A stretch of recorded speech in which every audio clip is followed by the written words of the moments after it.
Yes, Mr. Firth, we have read the decisions both of the FTT and the UT. We have looked at the statute, and we have read the statement arguments. I'm grateful for indication, my lord. In terms of timing on my side, I expect to be done, or I will be done by lunch, possibly earlier. My learned friend agrees to that timetable. In the Upper Tribunal, we found we needed most of the day, but not a whole day. Maybe the same. Right. In terms of structure, appreciating that you've already read the decisions, if I may just briefly show you some facts in the FTT, just to remind and refresh that. I will then briefly point you to the key paragraphs in the Upper Tribunal decision, which I then want to make submissions in relation to, and then I will take you through the submissions I want to make, if that pleases the court. The core bundle, page 101, please, for the FTT decision. This is the findings of fact. And at paragraph 18, we can see the first relevant fact I want to draw your attention to is the property was purchase was completed on the 5th of August 2019, and that provides the relevant date that we're looking at in terms of was this property residential or not. Yep. Paragraph 19 starts explaining the state of the property at that time. You can see he described the condition of the property when he went to visit on the afternoon of the day of completion. Points of entry had been broken in, both in front and the back. In the kitchen there was an unbearable smell. All the kitchen units and appliances had been damaged and none of the utilities worked. They'd been taped with tape telling people not to use them, mouse droppings and some mice. Paragraph 20, every room was a mess. Water, gas, electricity not functioning safely. The boiler room, the boiler being ripped off the wall, rainwater coming in. 21, some of the bathrooms damaged, some more than others, some were in reasonable condition. 22, family only able to move in May 2020, when enough work had been done to make the property suitable for a young family. Still more work to do. 24, the red line report indicates the electrics were a disaster, and then explains what a bit about what that means. And then 32 is where the FTT summarizes the position as it sees it.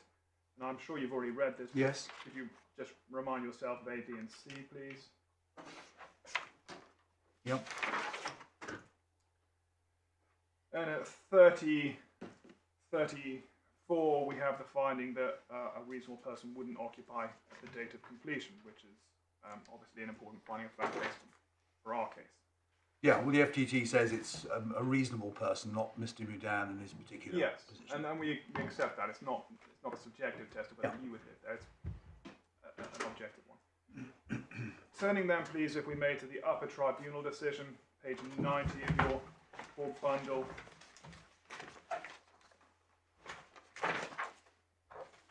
So the Upper Tribunal makes a number of points in support of its interpretation. I'm just going to show you what I say are the key parts of the reasoning, which I then come on to make submissions on.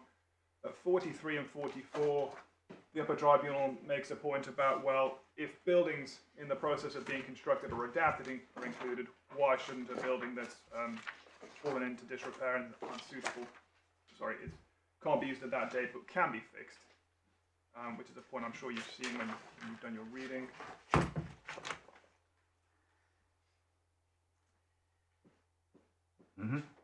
48 recaps where the Upper Tribunal had got to, so it's a good summary of its reasoning so far. So, issue is a question of law, relevant wording construed in context, taking account of purpose. Context, particularly the various classes of building treated as suitable for use as buildings, suggests a focus on the fundamental characteristics and nature of a building over a period of time, rather than a snapshot of habitability at the effective date. Some guidance in Fienda.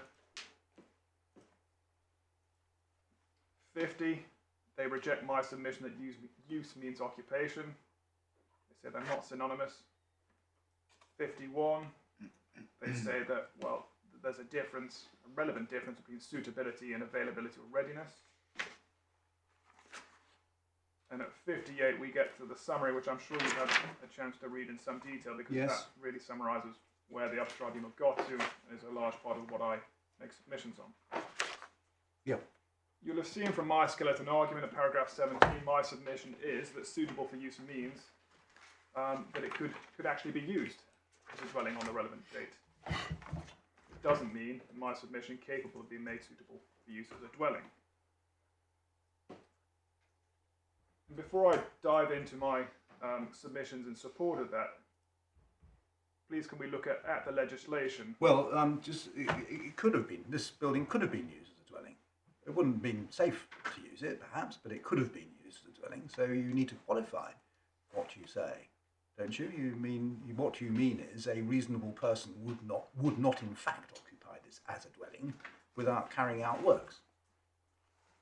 My lord, if it's missing things like a utilities and functioning kitchen and there's water ingress, then my submission is it's not suitable for use as a dwelling. Why not? Because it doesn't fulfil the basic requirements of what a dwelling is supposed to provide in terms of providing for your living needs. If you don't have electricity, gas, and working water. Well, you do. The electricity system, as I understand it, was functioning. It was dangerous, but it was functioning.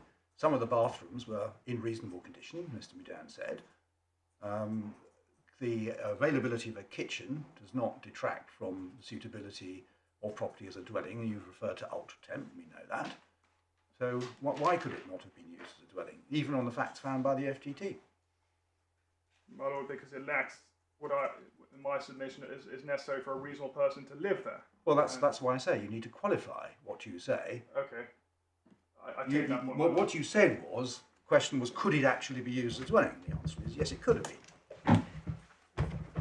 Wouldn't have been a very satisfactory dwelling, but it could have been used as a dwelling.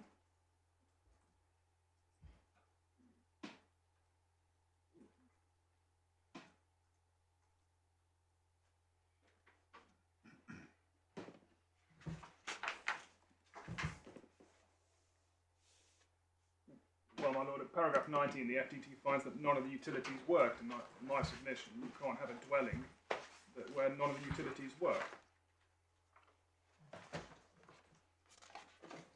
And dangerous electrics are not ones that can or should be used. And Right.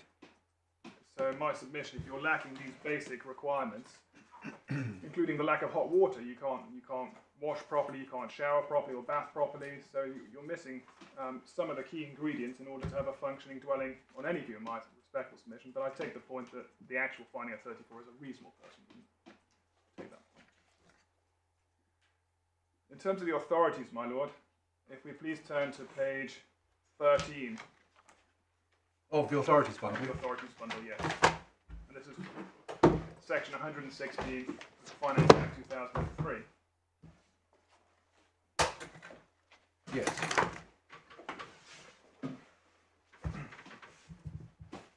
In my submission, the striking feature throughout this section, and I'll show you a number of subsections, is its focus on use. So in subsection 1A... It's suitability for use, which is rather different. It's the building is suitable for use. It's not focusing only on actual who is in it at the moment.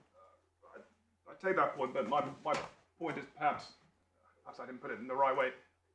At each stage, it's looking at use in some way. So actual use or suitability for use. Well, the question ultimately is whether that's referring to land use or occupation. You're using it in the sense of occupation. Certainly I say that use as a dwelling, because that is the key concept there. Use as a dwelling means or requires occupation. In my submission, as you've seen from my skeleton, you can't use as a dwelling without occupation. So the point I'm making now is, if I can just direct your attention to first, you've got the used or suitable for use as a dwelling. So we're heavily focused on use in some way. And then in the extension, or is in the process of being constructed or adapted for such use. And again, we have that focus on use. In 2, it's again looking at whether a building is used in one of the following ways: residential accommodation for school pupils, students, members of the armed forces. Subsection 3, also, is a building used in one of the following ways. Subsection 4, where a building is used for one of the ways specified in subsection 3, no account should be taken of its suitability for any other use. So again, we're still focused on this concept of use, either actual use, suitability for use, or in a process of being made suitable for such use. And then in 5, where a building that is not in use is suitable for use for at least one of the purposes specified in subsection 2 and at least one of those in subsection 3, if there is one such use which is most suitable, or if all the uses fall in one paragraph, no account shall be taken of its suitability for any other use. Otherwise, it's treated as suitable for use as a dwelling. And so my point is that we're clearly referring to this concept of use, either actual use, suitability for use, or a process that will bring it to a particular state of being ready for use. What was this building suitable for use as then? At the relevant date, it wasn't suitable for use. For any use? Well, yes, there's no presumption that a building has to be suitable for a particular use.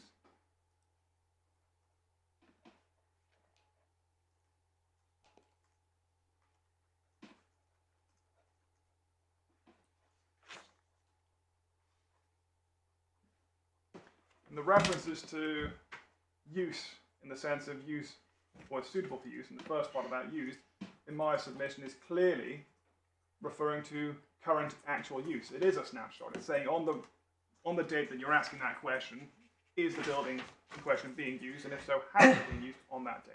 So when Mr. and Mrs. Mudan completed their purchase, Yes.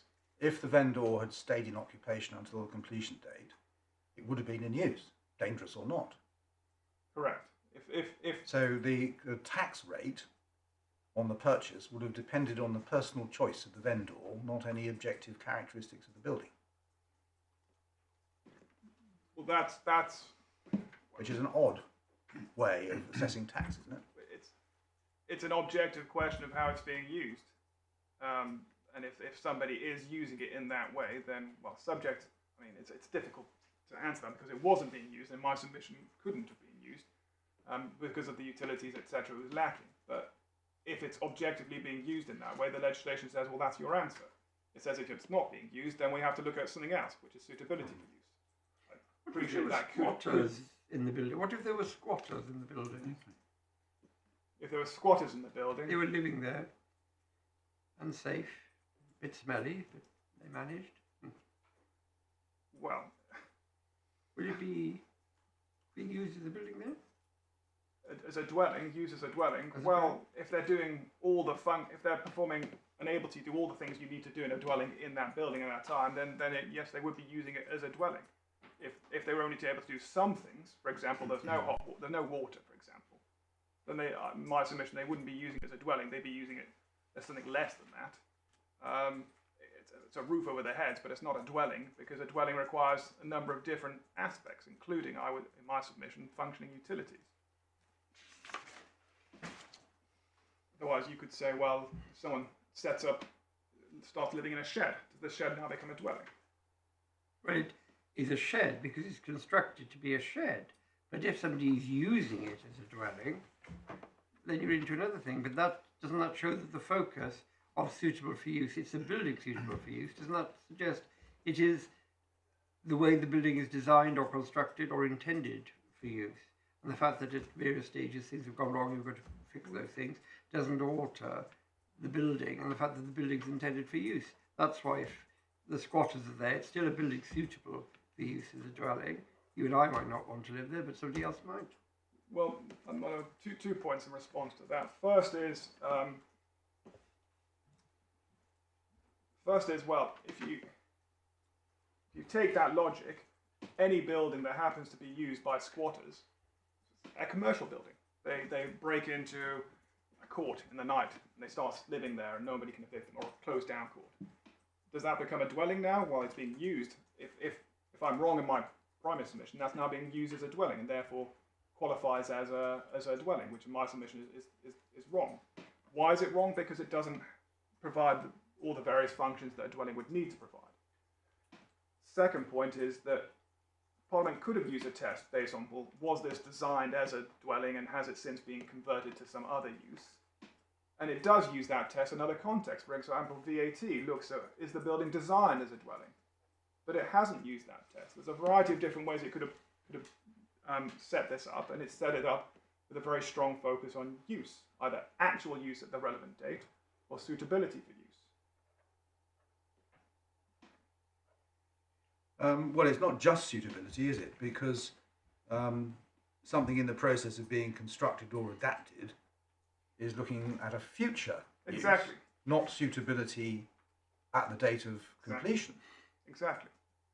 Exactly, and that's my point. My point is that shows that Parliament has considered the situation of buildings which aren't used or suitable use for a dwelling and said, well, is there a process ongoing? And if the process is ongoing, and that there's a meaning for that, it means some sort of physical process, that's Latin, then that shall also be treated as being a dwelling. But there, Parliament's thought about it, said, well, what in that situation where it's not used, not suitable for use, what criterion should we use? And it said, well, a process. And the courts It seems slightly logical that if you've got a schoolhouse or a church that you're going to turn into a dwelling, and they're starting that process by Yes. putting in the utilities and so on, that's subject to the relevant tax. But if it is something that was constructed and was being used but is currently empty as a dwelling, and they're also having to do things to tart it up a little bit or to put the utilities in, that isn't caught by the tax, whereas the thing that was never started life as a building, as a dwelling, is being turned into one, is caught. Seems illogical. Why would Parliament do that? Well, it would be if the process was ongoing. Both cases would be treated in the same way if the process was ongoing. So if you had a building that was not suitable for use as a dwelling because of falling into Disrepair. such significant dilapidation and disrepair, and you start the process, and that process is ongoing at the time of the relevant time, then that will be treated as a dwelling. If you're not adapting it or constructing it, those words surely are aimed at a building that is not in some way intended for use as a dwelling and is being converted into a dwelling. And I'm saying, why would Parliament say if you're converting a building into a dwelling, you pay tax? But if it was set up as a dwelling but has fallen into disrepair and you've got to do building works to that building as well before you can move in, why that state of affairs should not be subject to tax in the same way? I'm trying to understand the logic of why Parliament would have done that. Well, in my submission, it doesn't quite do that because it doesn't say construct or convert, which is essentially the way HMRC interpret it. It says construct or adapt, and my submission is, well, adapt is a broad term that simply means make suitable. So if it's Well, not construct covers a situation where you haven't yet got a dwelling. And in that context, that would suggest that adapt means you are making a change to a building so that it becomes a dwelling. Well, as I refer to A my conversion. submission, the authorities say that adapt means no more than make Well, it suitable. depends on the context in which you're having to interpret the use of the word adapt. But here we're dealing with a couple of limbs where there isn't actually a dwelling. It's in the process of creating a dwelling. Yes, and if that process is ongoing, then it's treated as residential. And similarly, if the building wasn't suitable for use, but was in process of being made suitable for use, that too will be treated as a dwelling. Indeed, in Limb 3, you haven't even got a building necessarily. You might just have a few courses of brickwork. You mean In the course of in the process of being constructed. Yes. I mean, the tribunal has held, well, you need some physical manifestation on site, Yes. but a few courses of brickwork will do. So that's not even a building. Well, because it's looking at the process. I mean, in other contexts, it goes further. It says, well, off-plan is a dwelling. And what this illustrates is that there's a whole range of ways you could seek to draw a distinction between residential and non-residential. A whole range. You could look, well, how was it last used? And unless it's being used for something else in the meantime, it remains a dwelling. You could have done that. So the distinction I think you're drawing, if I follow you, is between a situation where there's a process ongoing Yes, as opposed to a situation where there's no process ongoing. exactly. Yes, but what Parliament is talking about is a process for the purposes of creating a dwelling. So you could have a situation where an office building has been converted already to residential, the process of adaptation is completed, but as my Lord pointed out a moment ago, all that's happened is it's fallen into disrepair. And you're saying, well, the fact there is no process of repairing means that it doesn't qualify as residential property. But the question is whether it's a relevant process in the terms of this statutory provision. Yes, and my submission is that adapted simply means making suitable. And so if it's not suitable and you're undergoing a process to make it suitable, why would that not be included? The alternative is that, well, unless it's said that there is no level of dilapidation that would ever cause a building that was previously suitable for use as a dwelling to cease to be suitable, then you're always going to have a situation where you can have a building that was a dwelling, was used as a dwelling, but has become so dilapidated that it just couldn't be lived in. That process of bringing it back up to being suitable, if you take the narrow view of adaptation, would not qualify because it was a dwelling, it was used as a dwelling, hasn't been adapted to any other use in the meantime. Now it's fallen into the worst possible state of disrepair you can imagine, but now there's a process to bringing it back. Unless you say, well, any level of disrepair, dilapidation, is never going to stop a building that was a dwelling from being treated as suitable for use, which in my submission would be very surprising, then you're going to have that situation where you have to say, well, it's not adaptation because it's not a conversion, and therefore it doesn't fall to be treated as residential, even though there's a process ongoing, which is why my submission is that the broader, in my submission, meaning of adaptation, which simply means making suitable, is the relevant one, because then it captures those situations where, as I said, it's the worst possible dilapidation you can imagine, but there's a process ongoing. That should be covered, and it would be on mine. It wouldn't be on HMRC's approach. Is that what adapted means, particularly in context constructed or adapted? Isn't adapted to do with a change in what the building was, the office block being adapted, or the schoolhouse, small school being adapted for a house? It's not restoring or returning something to its previous state. It's change, construction, or adaptation. Doesn't it have within it the concept of altering it from what it was to what it is going to be? Well, it does, but in my submission doesn't mean convert. I mean, what my law is describing would limit it to conversions. It could have said because you can adapt a schoolhouse. You know the old schoolhouses, those schools that are often turned into cottages in the country, yes. Or a church, for example. Yes. You've got the physical structure there, but you don't want the altar. You want to take the altar out and put a kitchen in.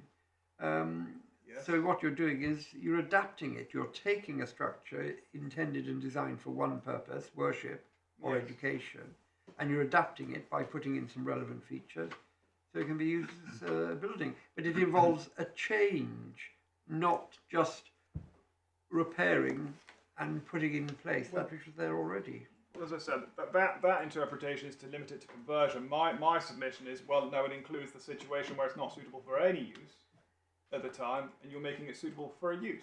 So there is that element of change, but it's not limited to conversion. And HMRC point to a consultation document that talks about where it said construct or convert, but actually the legislation doesn't say convert. It could have said convert, and then my lord's argument would be sound.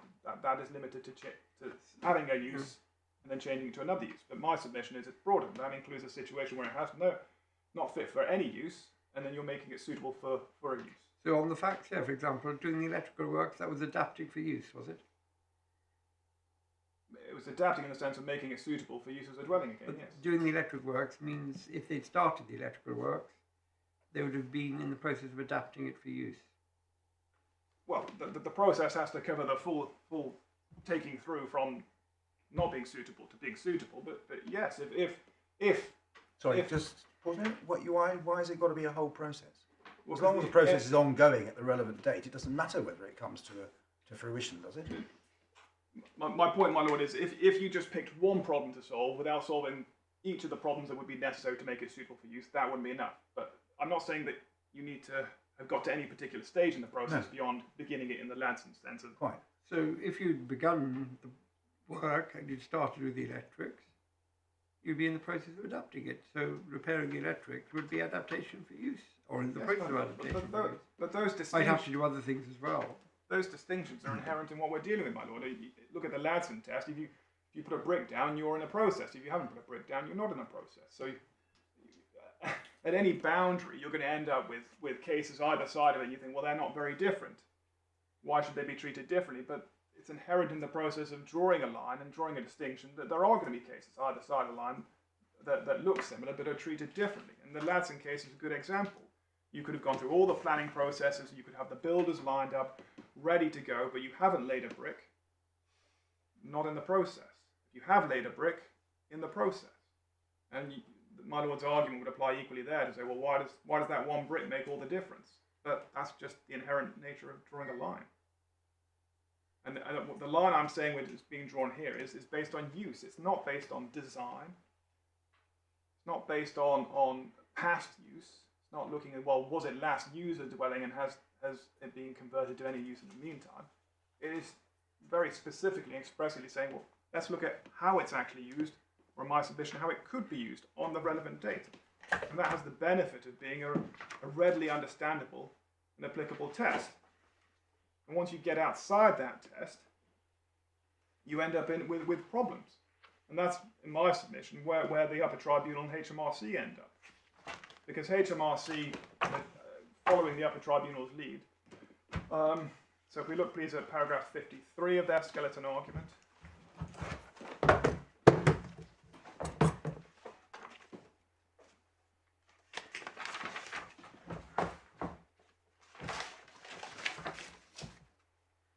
And to be clear, HMRC, I think, accept that my interpretation of suitable for use is a permissible interpretation. They just say, well, there's another one, and they urge you to accept it. But if we look then to see, well, what's the alternative interpretation? Bearing in mind that my interpretation is at least one interpretation. It starts in 53, in the third line, halfway along. In short, that wrongly assumes that the word use refers only to immediate use rather than potential for future use. So we're already not looking at the effective date, we're looking at some unspecified time in the future. 54, plainly if the building could not be made habitable because of a fundamental defect or other problem, then it would be unsuitable for the use of the dwelling, equally if it was in perfect shape, but lacked the fundamental characteristics of a dwelling, it would be objectively unsuitable. And so now we're having to ask ourselves, well, what are these fundamental characteristics?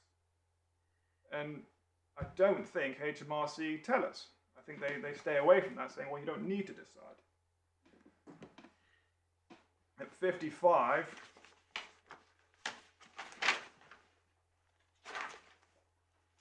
we're into the question of, well, we're back into the question of future use. Back to the question of what? Future use, my Future lord. use, yes. His last sentence, plainly a tenant would be concerned with his or her actual use, not the future potential use of the property. So HMRC is saying, well, suitable for use means includes suitable for potential future use. And in deciding this question, we have to look at these questions of, as we see in 54, what's fundamental and what's a fundamental characteristic. And it's accepted if it lacks a fundamental characteristic of a dwelling, it's objectively unsuitable. But what is? Well, can we just look at the word adapted again in section 116(1)(a)? That does include a situation where property is being changed from, say, office use to residential use. Of course. Yeah. Well, you would have to decide in that situation whether the changes are going to include what are necessary characteristics of a dwelling. You can't avoid that. Whether you call them fundamental or not is a matter of language, but you still need to say, The question is will whether, this produce a dwelling? well, no, my lord. It's will it produce a building that's suitable Suitable for for use? use as a dwelling, the same Well, difference. but that's the point. My learned friend depends upon a distinction between characteristics that are required to use something as a dwelling. I would say utilities is a good example. But the absence of them, or the fact that they don't work and can't be used, doesn't stop it being suitable for use as a dwelling. That is, I see a necessary part of his case, is that there are things that you do need in order to actually use something as a dwelling, which are nevertheless not fundamental characteristics of a dwelling, so that if they're absent, they would satisfy his test. That must be his case, because otherwise we would satisfy his test. If you have to move out because there's a defect in the gas boiler and it's not safe and it's going to take a week for the boiler to be put right, or if there's been a flood and you've got to move out because you can't stay there because of the flood, but in a week's time you'll be moving back in. The building was suitable for use at one stage because it was created with bedrooms and bathrooms and kitchens and so on. Something has happened to mean that you can't actually use it at the moment, and it could be a defect in the gas system, it could be the river flooding. the building doesn't cease to be suitable. Things have happened that have to be dealt with, and then you'll return and continue to use the building. The building is suitable for use. Something has prevented you currently occupying it or making it uninhabitable for a period.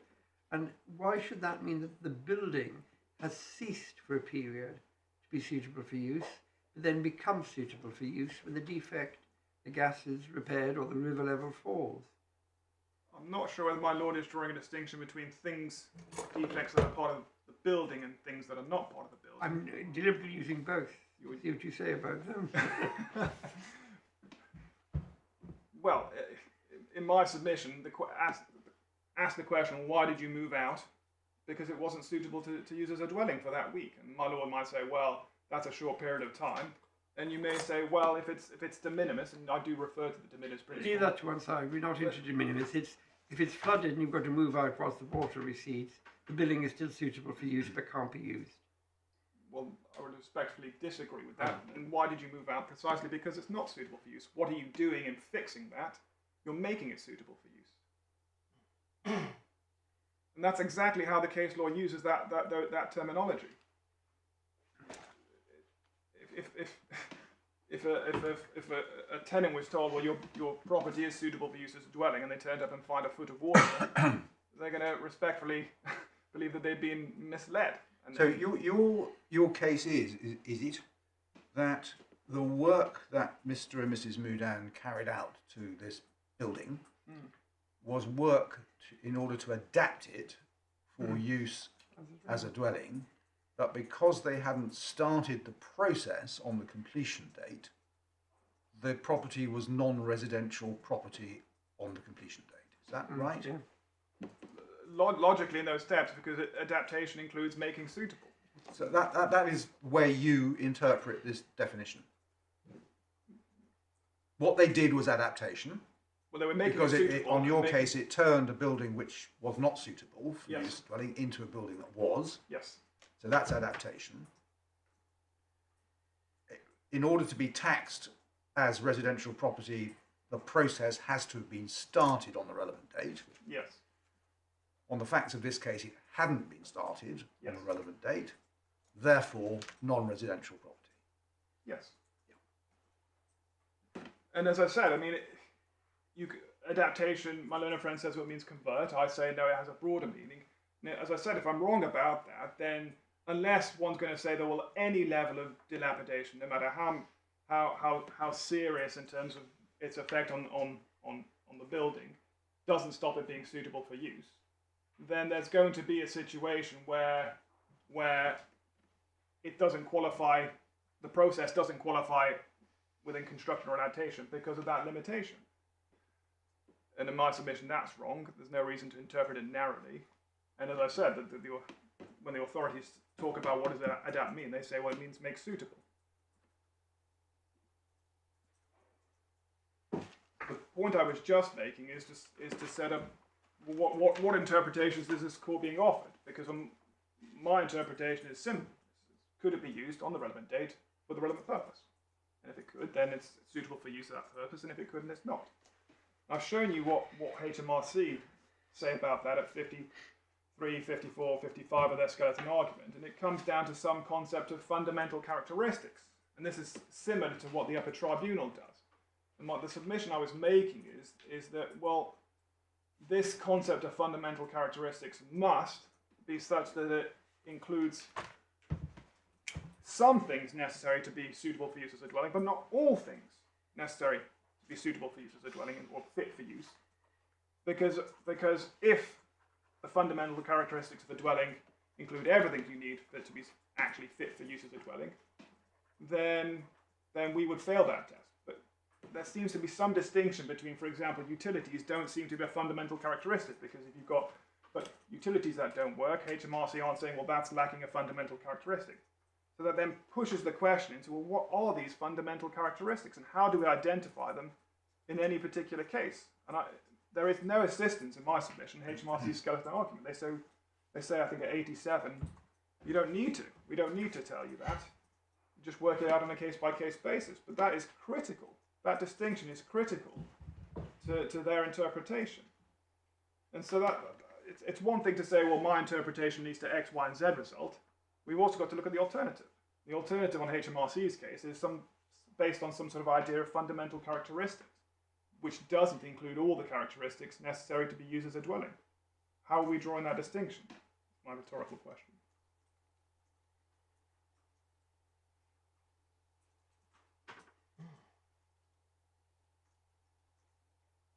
And I would just note at paragraph 81, HMRC accept this case is about drawing a line. And so I reiterate my submission that it's not helpful, or not necessarily helpful, to point to the line and say, well, look, there's cases either side of it that look very similar, that are not being treated in the same way. Well, that's inherent. Even on HMRC's case, there's going to be a line. And if we knew where that line was, which we don't, we would be able to say, well, that case and that case are either side of the line, but are very similar.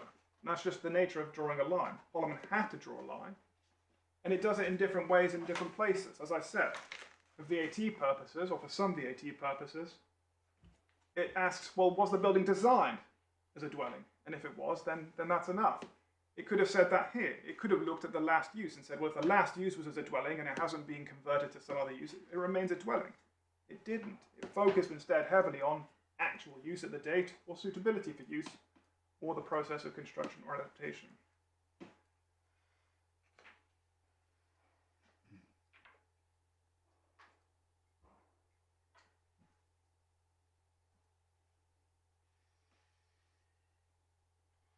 So if I can take you, I've dealt with sort of several of my submissions already, so I can skip past some of them. If we can go please to paragraph 28 of my skeleton argument. Yep. The point I make there is that if Parliament intended to include buildings that were not currently fit for use as a dwelling, but were capable of being made fit for use, it could and would, in my submission, have been expected to do so expressly. Yeah.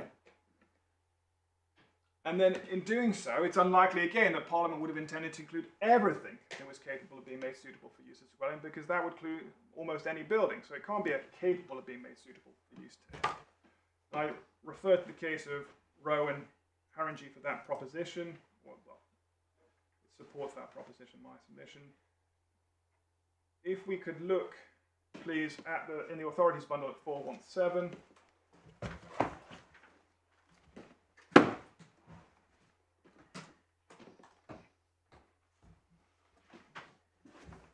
This was a refusal of an application for housing assistance. It was to do with a house in multiple occupation.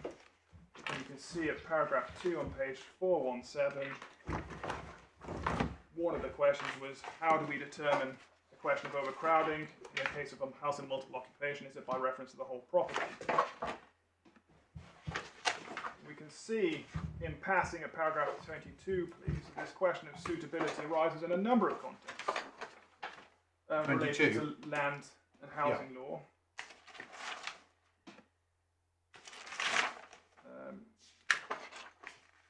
And in my submission, in those contexts, it's very clear that suitability is referring to whether it can actually be used for that purpose on the relevant day in which you're asking the question. No, that's wrong, I'm afraid.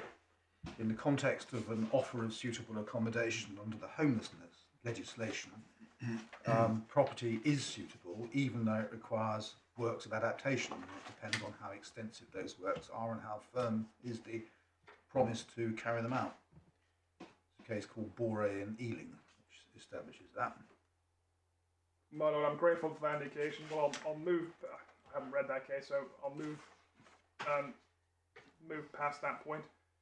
In the context of the overcrowding issue, at 39, under the heading Current Statutory Provisions on Overcrowding, there are two main strands relating to overcrowding. And one of them, and essentially it boils down to two questions involving suitability and or reasonableness. If we look, please, then at 45.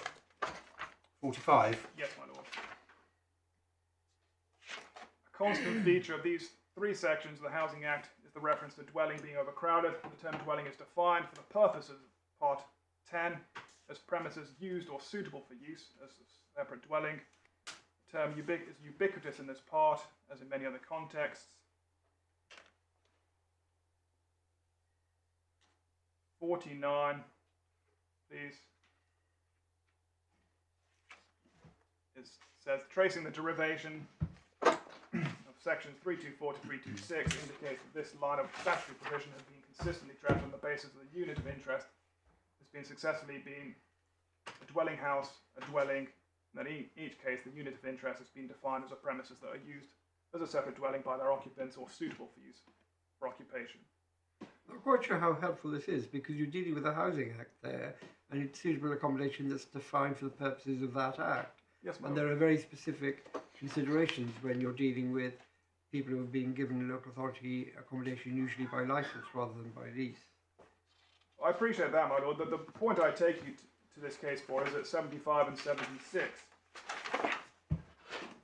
Perhaps I just ask you to read them, my lord. And it's that basic logic that, well, anything can be made suitable for use, and so capable of being made suitable for use can't be the test.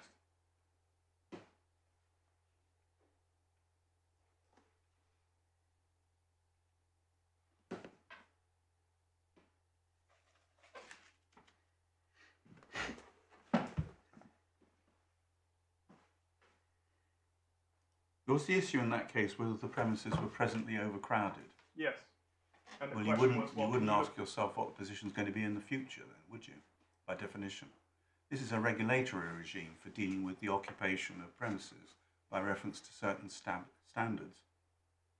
Well, of course, each piece of legislation has its own purpose, my lord. The point I'm making is simply to look at this, the reasoning in terms of, well, anything can be made capable of being suitable for use as a dwelling, so it has to be more limited than that. And that's the proposition I live from it, not. Yeah, but when we look at the definition of residential property here, we've got at least two limbs which are forward-looking. They say that certain land qualifies as residential property because it's in the process of being, there's a building being constructed, or else there's a building being adapted. It is, to that extent, looking to the future. Well, it's looking. It's You haven't asking, got something you can occupy yet. No, but it's asking, is there a process, and what is the intended end result of that process? But it's looking at that process and what the intended end result of that process is on the particular day. So it's not actually looking at what will be the case in the future. Well, the process wouldn't be relevant unless what emerges from the end of that process will be a dwelling. Well, something that's suitable for use as a dwelling, my lord. Yes. I agree with that, but the point is that in terms of whether. Sorry, why do you say suitable for use in limbs 3 and 4? It doesn't say suitable. It's for use. For such use, isn't it? Such use. Yeah, use as a Well, dwelling. use as a dwelling, yes. Yeah. So my lord is right to put to you that the process is not relevant unless what emerges at the end of it, or what is intended to emerge at the end of it, is a dwelling. Well, yes, in the sense that it's a building that can be used as a dwelling, yes. I agree with that. Well, intended to be used as a dwelling. Well, I suppose you don't actually have to intend to use it at all. What could you do with the end result? If you have no intention at all as to whether it'll be occupied or not, I mean, it might be unlikely, but that's not relevant. So, in my submission, the question is in some way directed, well, what use is it going to be fit for at the end of the process? Which in my submission is the same as the suitability test. I appreciate if you take a different view on what suitability means, then you end up with having that refinement. I agree. And the point I'm making here, perhaps long-windedly, is once you've ruled out a test based on capable of being made suitable for use, then you've got to, and if you're not accepting a test based on, well, it is actually can be used for that purpose on that date, and you're somewhere in the middle, the question's at large in my submission. That's a problem. Because as I said, in my submission, if Parliament had intended to place this line somewhere between the two, it would have provided some assistance. It would have indicated where we're supposed to draw the line. And that question, in my submission, well, you can see it in an entirely different context, but that asking yourself whether if Parliament had intended to draw the line between the two, is this the way it would have done it? You can see in please the total in E&P case, page 313 of your authorities. The question itself, I accept, obviously, was entirely different. Sorry, what are we looking at? This is total E&P in the Court of Appeal. Sorry, page 311 is the head note. Entirely different question. I accept that. It's about apportioning profits following a mid-period increase in tax rates, and the legislation, the paragraph 4. You can see in section 7, subsection 5. Subsection 5. Yes. But if the basis of apportionment would work unjustly or unreasonably in the company's case, the company may elect for its profits to be taken in another way. And essentially the point we can see at 28 is the Upper Tribunal has said that those factors that make it unjust or unreasonable must be unique to the company. Sorry, just a minute, I'm behind you. 28. Yeah. Yes.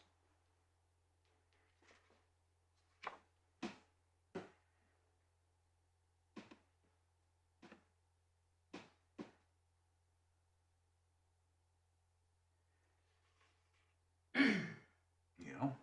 And then the point I derive some assistance from is at 37, if I may. 37. It's really the last sentence.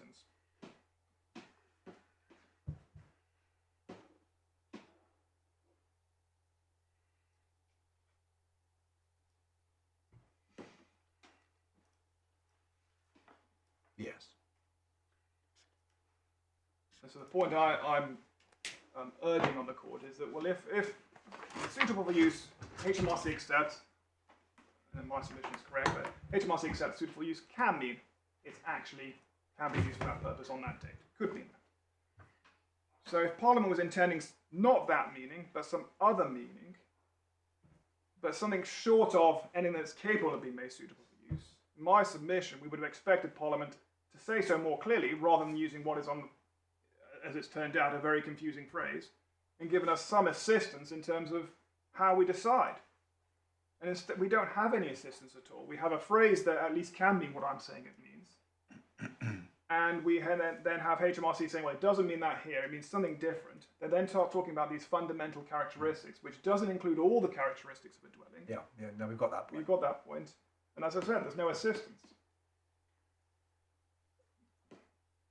The fourth point in my submissions at 32, I think I've already made. It's on the meaning of adapted. Yes. And I accept it. You, depending on the context, you could give it a broader or narrower construction. But in this context, as in other contexts, in my submission it simply means made suitable. And that covers, therefore, the case where it's so dilapidated that even on HMRC's case, it's missing a fundamental characteristic, but then you take steps to give it back that characteristic.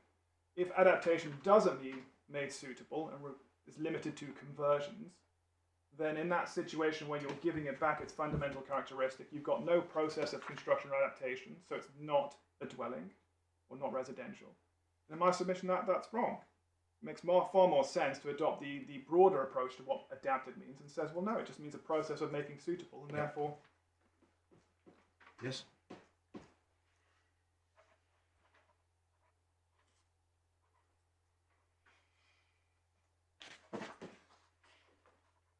The point at 35 of my skeleton argument is that if you accept that, well, it's about what it could, it's about potential future use, it may be that it's never made suitable or never fit for that future use, and actually couldn't be made fit for that future use within the period of the land interest. I mean, leases can be for a limited period of time, depending on how long it's going to take to do the works that would be necessary to make it fit for use as a dwelling. That would apply to the developer who runs out of money halfway through building the housing estate, wouldn't it?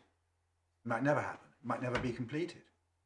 Started as a process ongoing at a relevant date, but the developer goes bust. Yes. And nothing ever happens.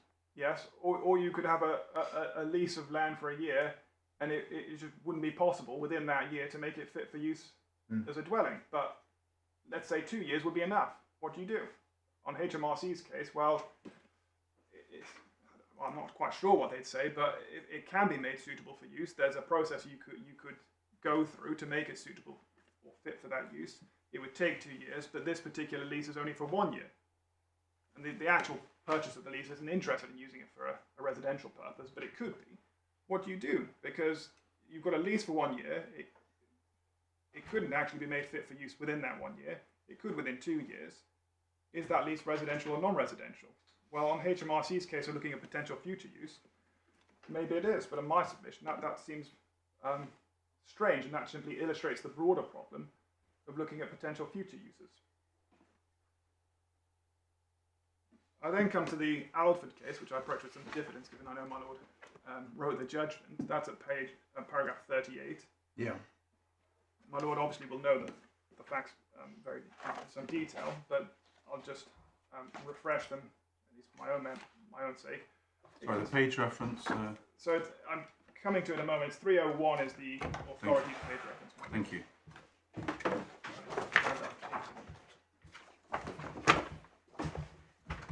So that's paragraph 8. Apologies. We go please to page 299. You can see the issue essentially concerned how many flats there were in a building. Yeah. And the number of flats affected, whether qualifying notice to exercise the right to acquire the freehold to be given, that's in paragraph 1. Notice had to be given by tenants of at least half the number of flats in the building. And on the facts, it seems like 13 notices have been validly given. And so if there were 26 flats, that would amount to half, and if there were 30 flats, that would. That was the issue in the case. We can see the trial judge's findings of fact in paragraph 8, quoting paragraph 15.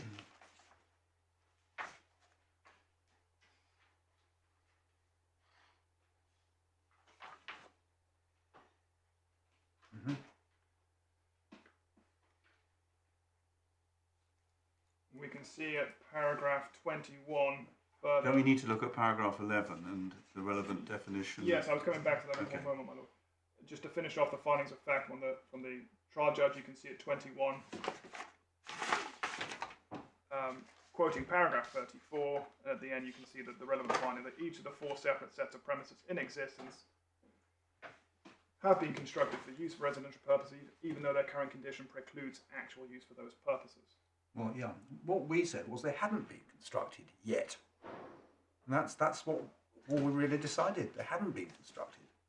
They were in the process of being constructed, to use a phrase similar to section 116, but they hadn't been constructed past possible. My lord, I appreciate that. I mean, my lord obviously knows what was in mind. Well, if you look at paragraph 22, yes, my lord. That summarises the successful argument. The works hadn't reached a sufficient stage to qualify. They'd never achieved a state of construction sufficient.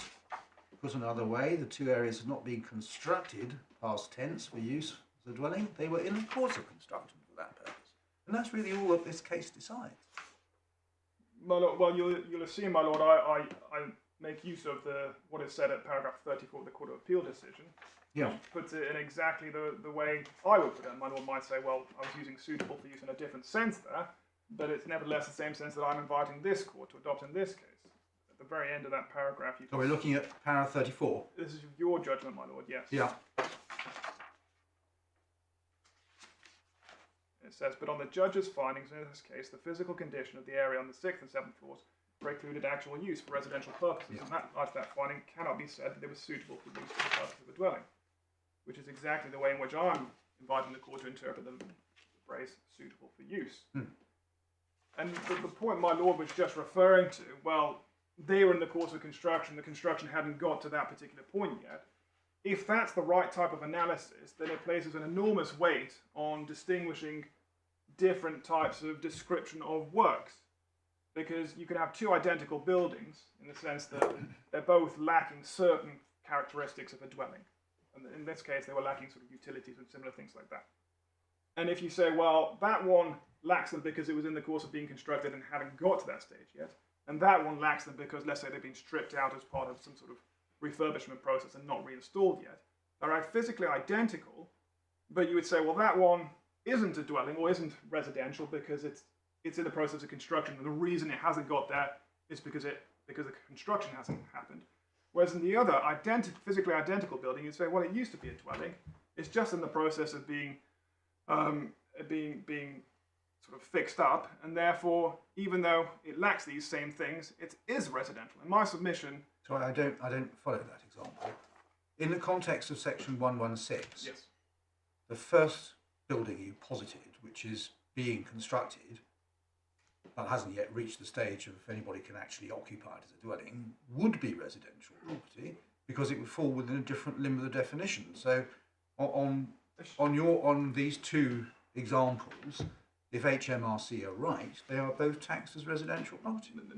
my lord, to make it equal, you assume the process of construction has stopped for some reason. Let's say they ran out of money, so it's stopped, and then so we can't rely on the process. It got to a certain stage, it lacks utilities, some other things. Can't be used as a dwelling. Same building, or exactly the same building, in exactly the same state, lacking exactly the same things, but for a different reason, namely because they've been taken out, etc.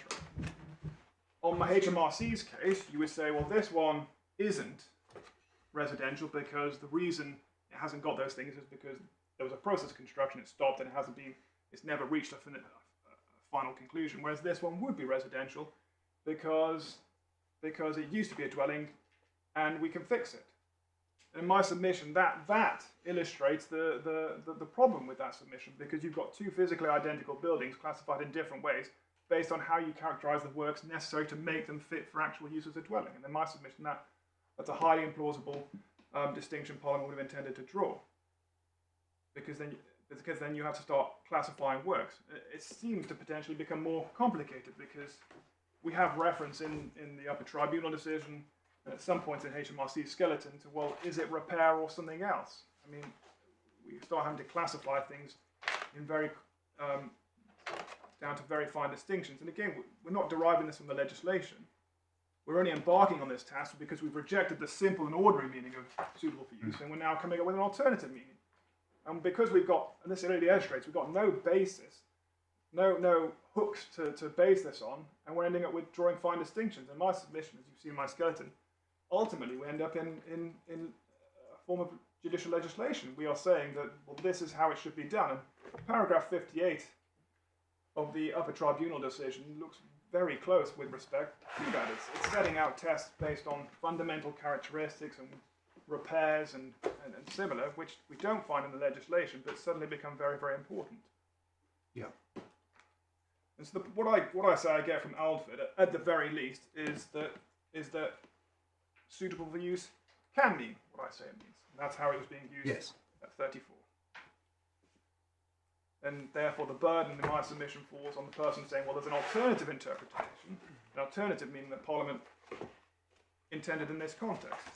And my learned friend starts from, in my submission, the disadvantage that, well, where do we get that from? What is that meaning?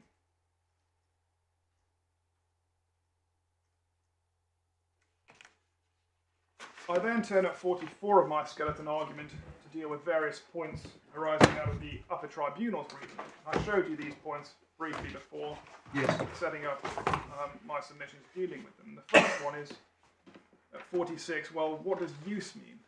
And use on its own, of course, doesn't necessarily mean occupation, but that's not the phrase. The phrase is use as a dwelling. And in my submission, use of a building as a dwelling plainly involves occupation. There's no other way of using a building as a dwelling other than through involving occupation.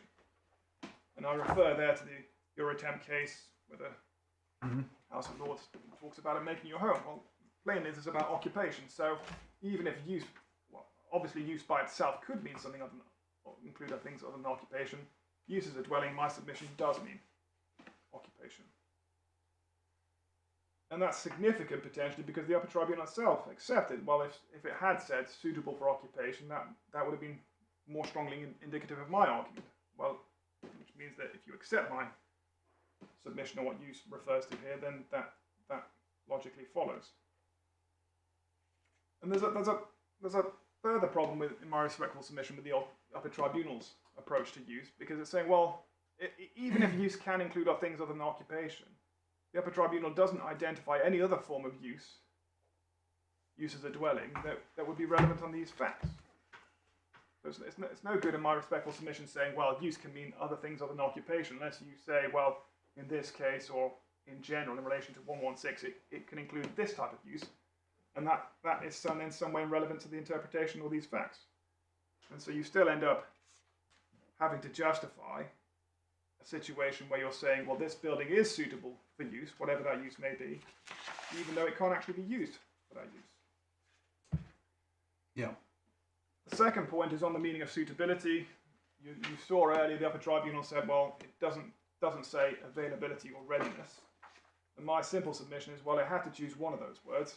Suitability for use means exactly the same thing in this context, and I've shown you that that is at least how it can be used, and my submission often is used.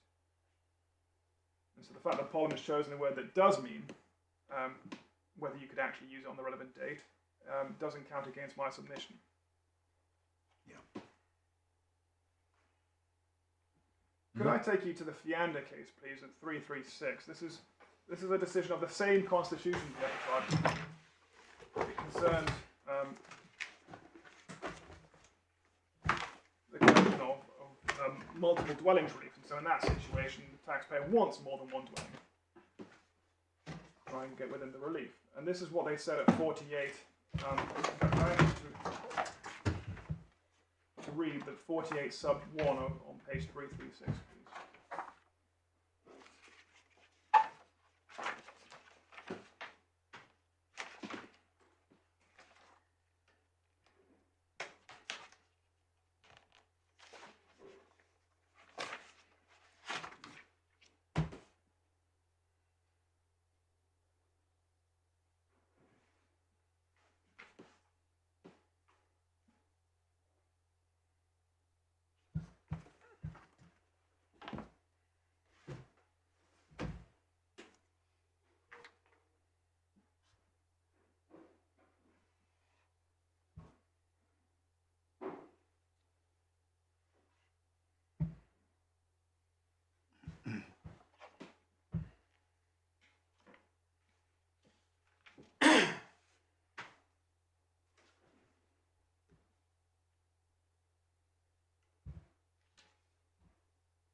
Yes.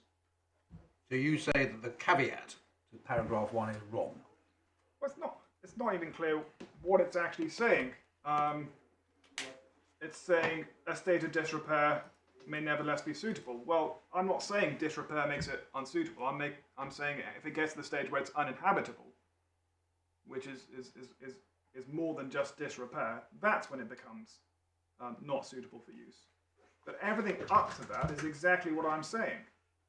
The first sentence, suitable, implies the property must be appropriate or fit for use as a single dwelling.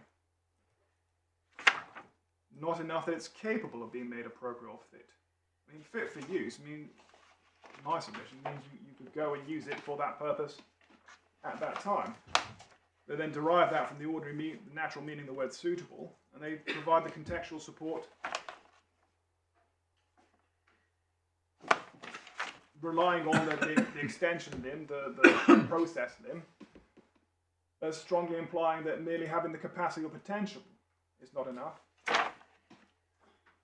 And then end with the caveat, and it doesn't clearly say what that means, but if it does, it doesn't follow.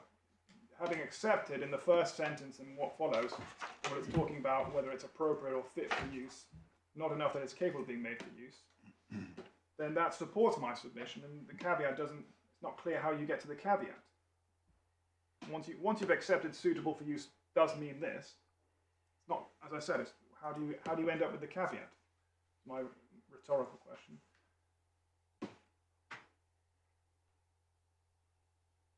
And that leads then into the third point on the Upper Tribunal's briefing at 57, which is that the Upper Tribunal seems to draw a distinction between adaptation, repair, and renovation.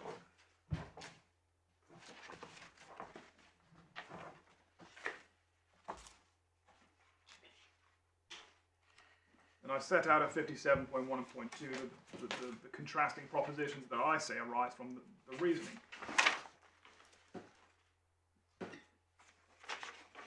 I think we've already dealt with some of these points, so I'll take them swiftly. Sorry, just hold on a minute. You're referring to 41.3. Yes.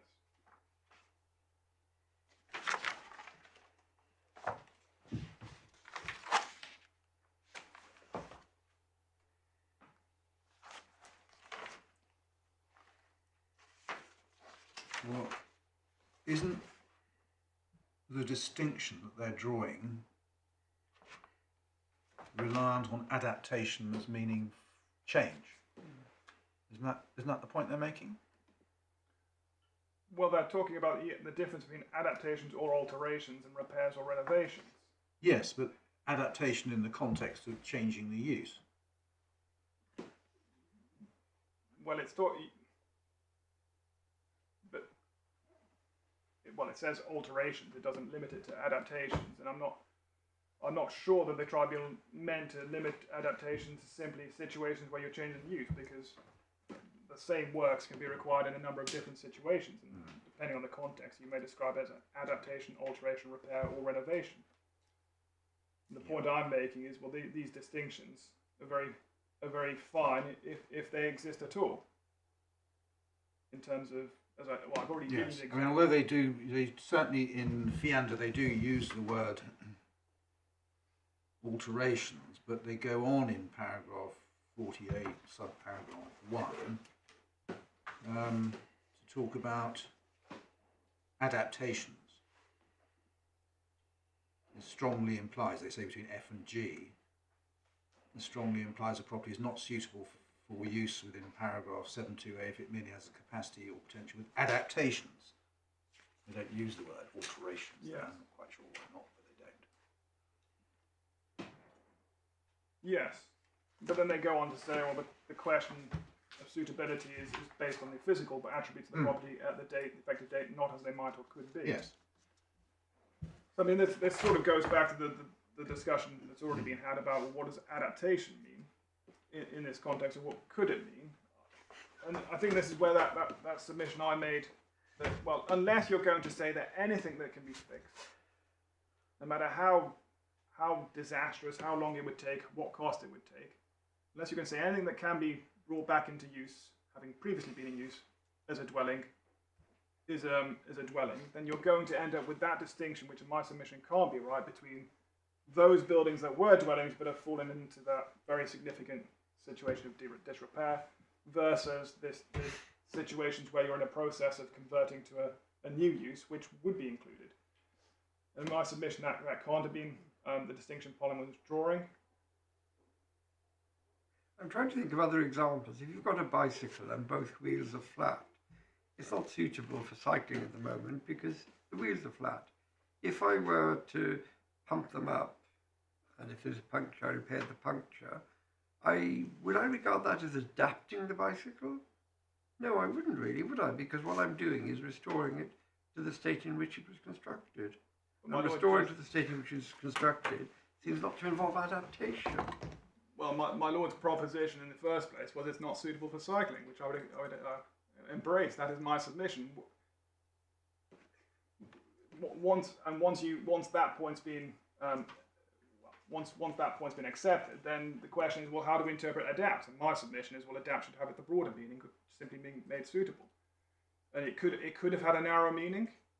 I accept that. You could give a narrow meaning, but in context, given that suitable for use clearly means how my Lord just used it. My Lord just said the bicycle not suitable for use for cycling. On your case, but my concern is the meaning of adaptation. Yes. You were saying, as I understand, that adaptation includes both a change or alteration to bring something into a state of affairs that previously it wasn't intended to be, but it also includes repair or restoration. The pumping up of the bicycle wheel would be adaptation in your analysis. Well, it's making suitable.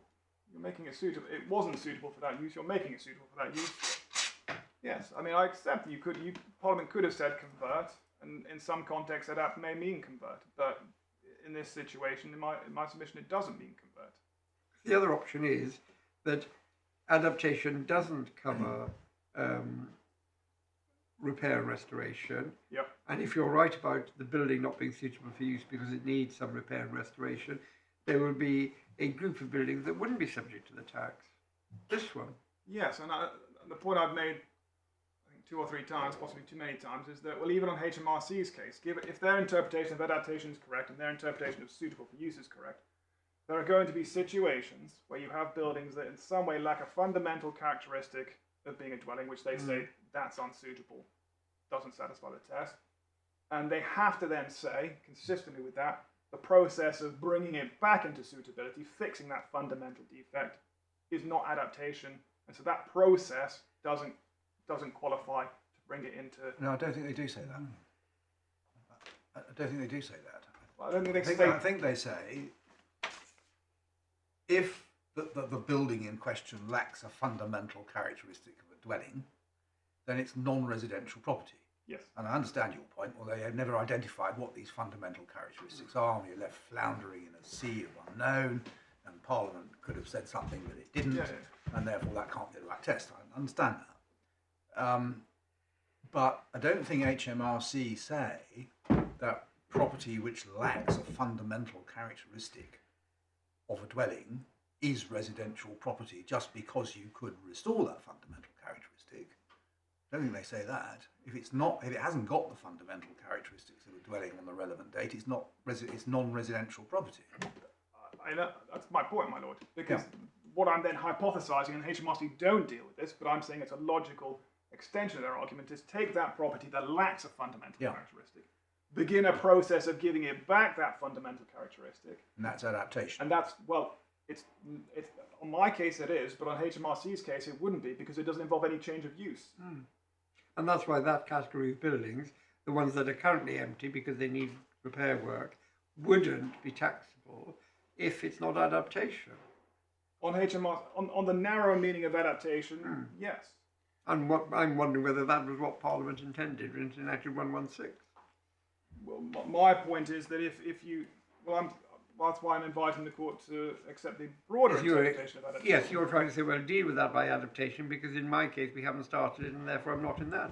But it might make me think that perhaps the key is building is suitable, and it is the characteristics of the building, and where they need to be repaired, that is sufficient, because there's no reason why you shouldn't be subject. Parliament can't have intended you to be subject to the tax if you're converting an office building or a church to residential accommodation, but where you've got something that was constructed as residential accommodation but has fallen into disrepair and you need to repair it, that shouldn't be. It seems to me bizarre that Parliament would have intended that difference to occur.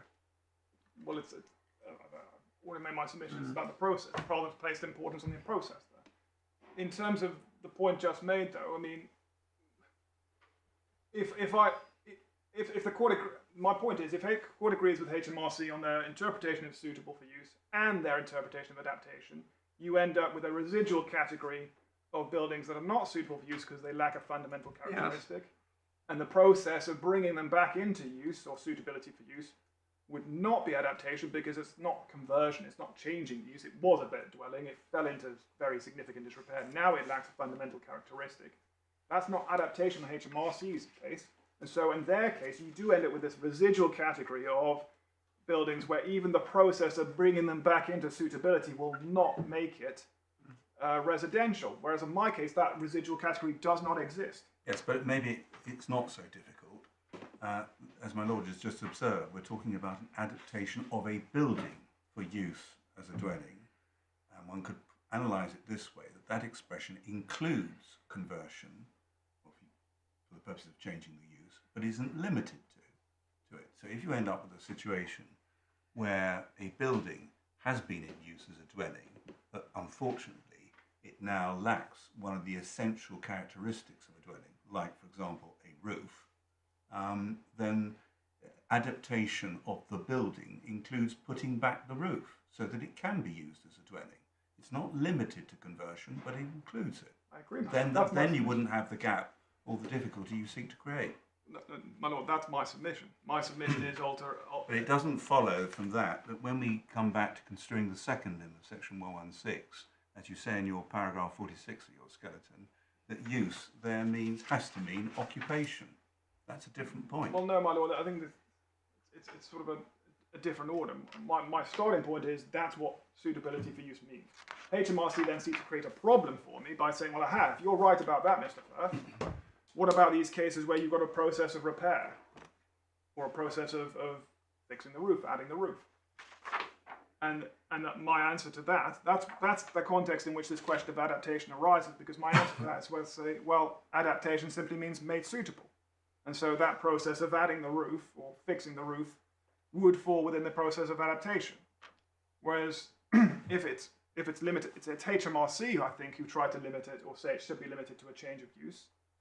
And it's them, therefore, who would say that in your situation, my lord, that's not a process of adaptation because it's not changing the use. It was a dwelling, used as a dwelling, never been used for anything else, never converted to any other use. It's therefore not a process of adaptation. My submission is, I agree with my lord's submission, my lord's proposition that adaptation is not limited to conversion. This would only matter if on the relevant date the process of putting back the roof was ongoing. It would be that. It would be that, yes, if that process is ongoing, in the same way if the process of converting the church is ongoing. It's all about the process in those situations. And that's my point. If it's not suitable for use, because you can't actually use it, Parliament says, well, is there a process? And it could have said, well, look at last use. Look at what it was designed No, for. we've got that. No, I got that. You've got that point. Yeah.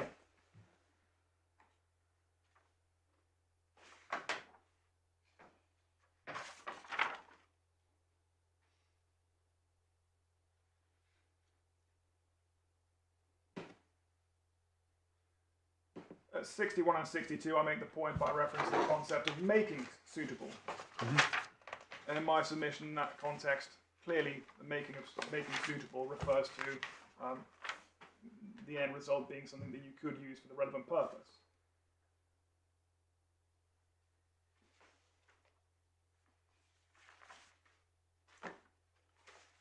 Yes.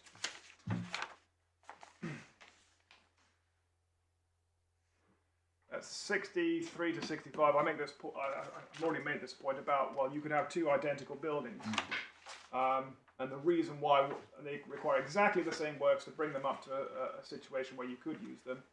And again, if this distinction between, well, a process of construction that was stopped, never having been completed, versus something that was completed but then has fallen for some reason into the particular state, is relevant, we end up treating physically identical buildings differently. In my submission, for a transaction-based tax like SDLT is, it is the physical attributes and that are relevant, and why you need the work is not relevant.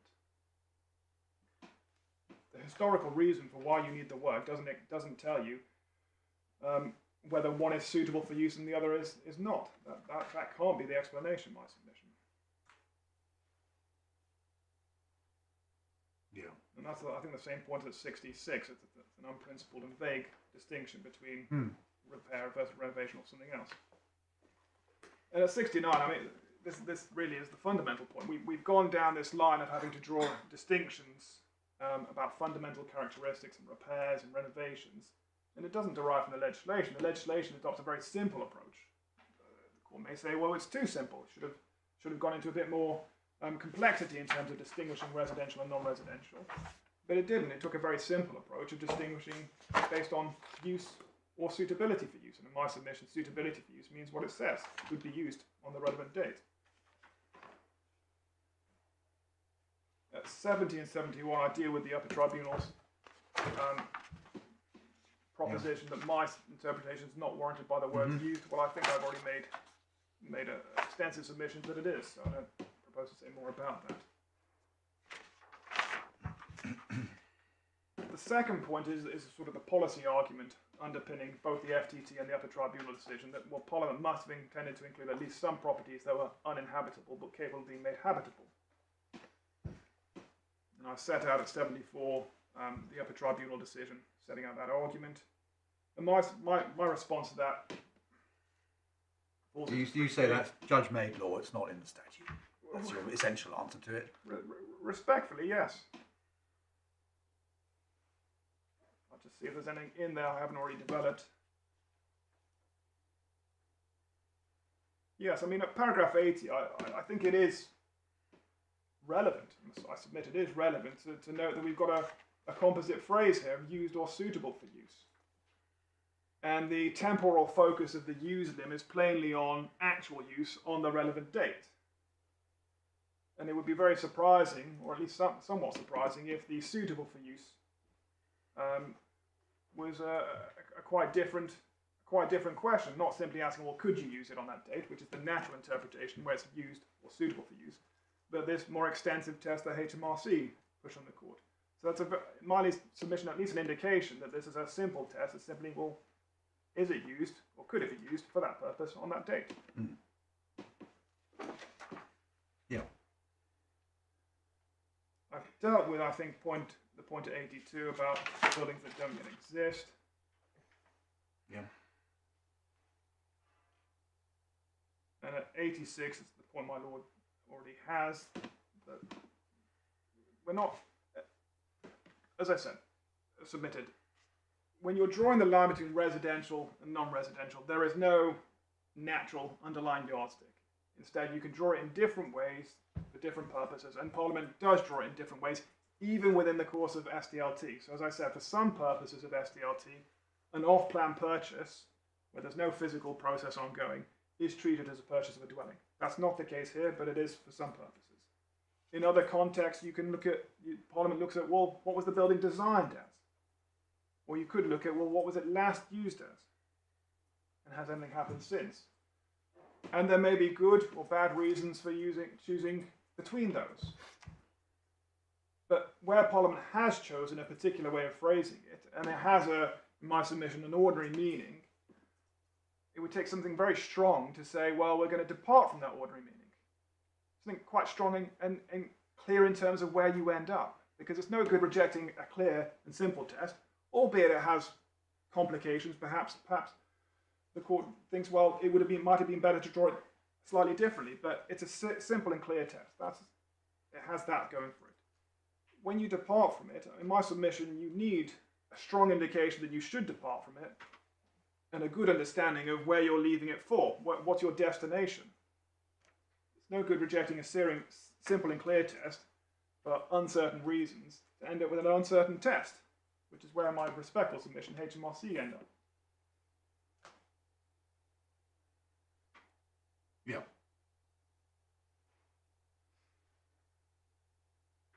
At 88 and 90, I make the point about drawing lines. I think I've made that point already. Mm-hmm.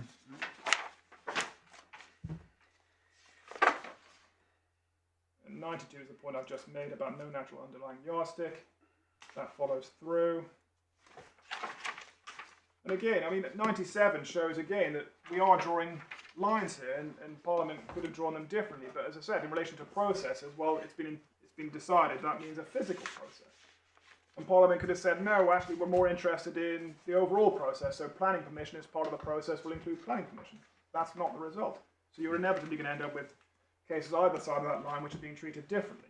And that's just a consequence of having to draw lines in an area where you could draw many different lines.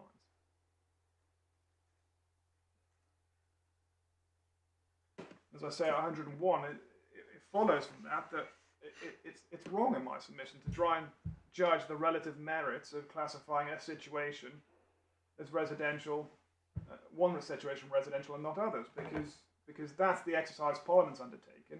And unless we have a clear and strong basis for saying, well, this must have been where Parliament intended to draw the line, so we're going to reject the clear and simple and ordinary meaning of suitable for use and adopt this alternative one, we do end up in the situation of making our own value judgments, and as I said, submitted possibly into judicial legislation. I think one point underpinning both HMRC and the Upper Tribunal's positions is, well, there's a potential for abuse here. If you can say a building's not suitable for use because it's uninhabitable, then people will take steps or may take steps to make it uninhabitable. And I deal with that in two ways. The first is the ordinary principles of looking at the facts realistically and applying it to the legislation. I don't quite understand that. The cases you cite, the sort of Rossendale and Yes. Ramsey type cases, Yes. they're looking at transactions put in place to disguise what's really going on. If, as you say, the correct rate at which SDLT is levied depends on the physical attributes of the property or the building on the completion date, I don't see how taking a realistic view of the facts can turn a building which, on your case, is uninhabitable into one which is inhabitable. But it's not You're postulating hypothetical facts, not taking a realistic view of what are the facts.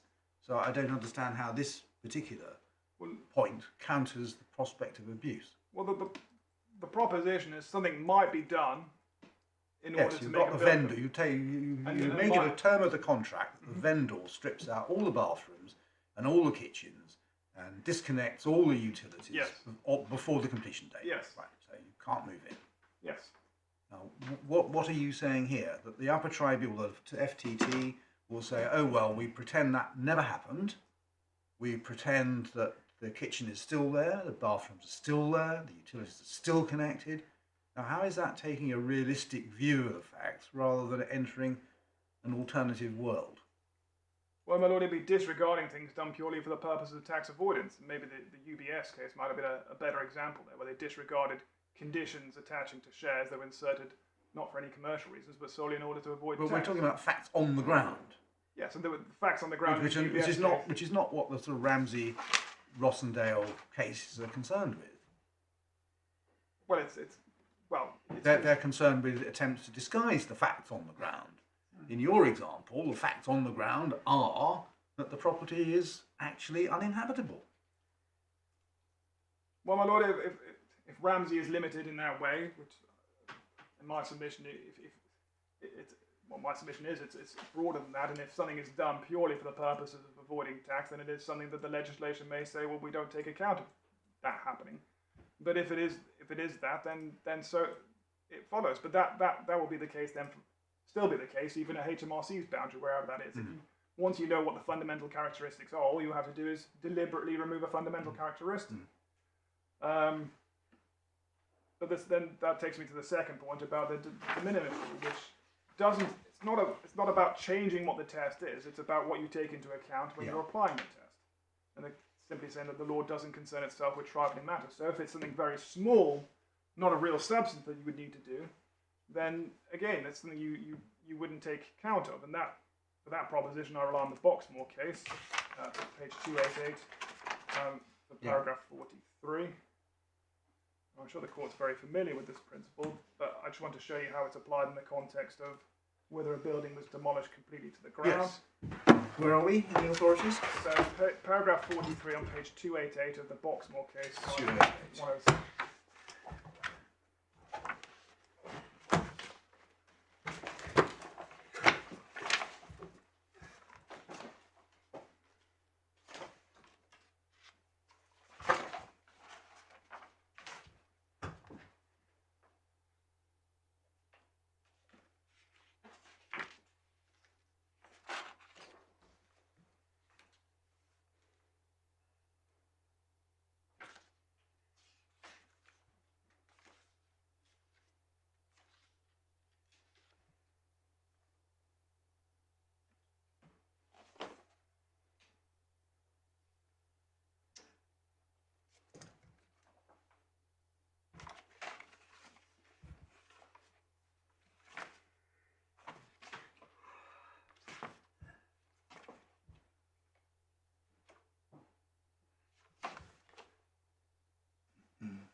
Yes. My lords will have seen at 48 that the Upper Tribunal says, well, there's no reason, or there's nothing to exclude the de minimis principle in relation to demolished completed the ground. And at 49 asks itself, well, whether it's of real substance, that being the key question in relation to whether something's de minimis. That principle being general in relation to all legislation, unless the court concludes it's been excluded by implication. In my submission, it applies to section 116, unless again there's sufficient basis for saying Parliament intended to exclude it. And with respect to both the Upper Tribunal and HMRC, I don't detect any reason or basis for saying, well, Parliament intended to exclude it. I think what the Upper Tribunal's position is, well, we don't need it, because in their interpretation they don't need the de minimis principle, because they say suitability for use is not limited to what it could actually be used for. But beyond that, in my submission, I can't see any reason given for why Parliament must be taken to exclude the de minimis principle in relation to section 116, which means in my submission it does apply. And therefore it will deal with those situations where something of not of real substance has been done to a property, or there's something not of real substance required to bring it back into suitability for use. In that case, where you ignore that de minimis aspect and you would focus on the rest of it. And that will deal with the cases where nothing of real substance is done. If something of real substance is done, well, then you're simply left with the fact that those are the physical attributes. But equally, the more substance what you've done has, obviously the more difficult and potentially expensive it would be to repair.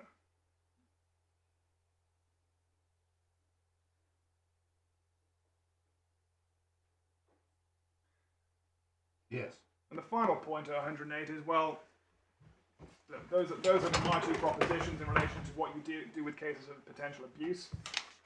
And actually, even if there remains a residual category where abuse is possible, or if you want to call it abuse, but where it's possible for people to arrange the facts to fall within a particular classification, well, that's just the way the legislation works, and that's going to be true, frankly.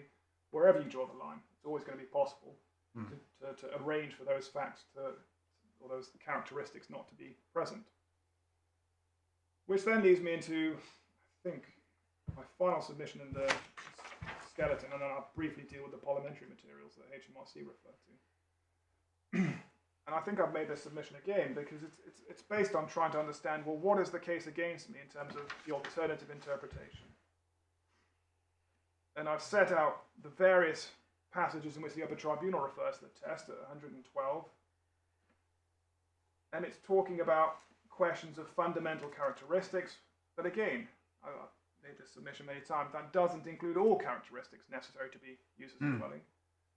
Obviously, I raised the question, well, where do we draw the line and how do we draw the line? And I think that, in essence, is the point I made already.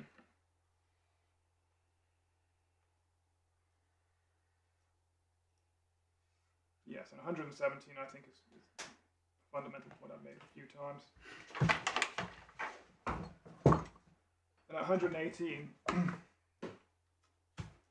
there does seem to be, or potentially be, a tension within the Upper Tribunal's reasoning. Because they talk about, well, does it have the characteristics of a dwelling? And it also talks about, well, is this situation capable of remedy? And so it's not clear on the Upper Tribunal's approach what you do in a situation where it does lack a characteristic, or a fundamental characteristic, but it is capable of remedy. If you say, well, because it's capable of remedy, it can still be treated as suitable for use, then it doesn't really matter whether it's fundamental or not.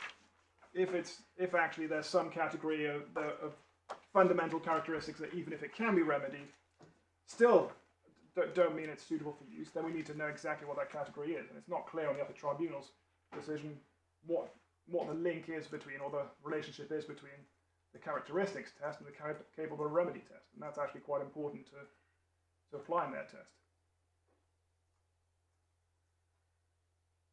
Yeah.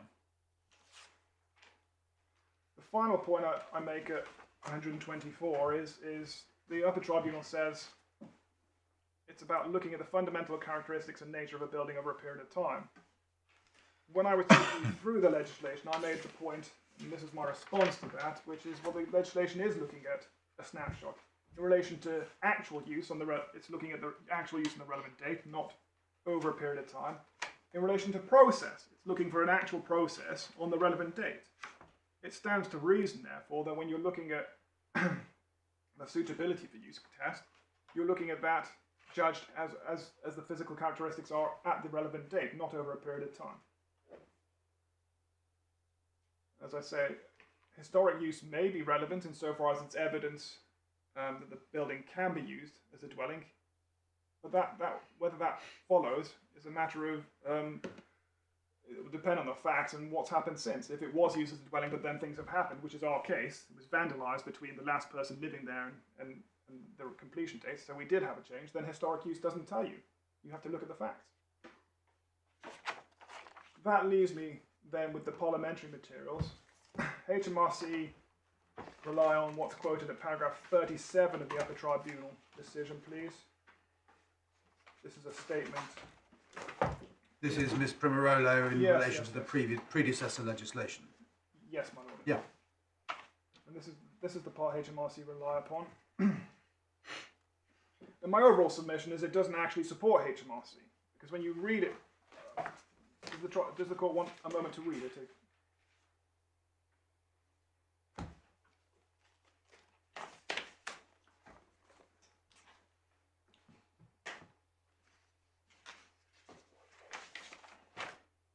Yeah.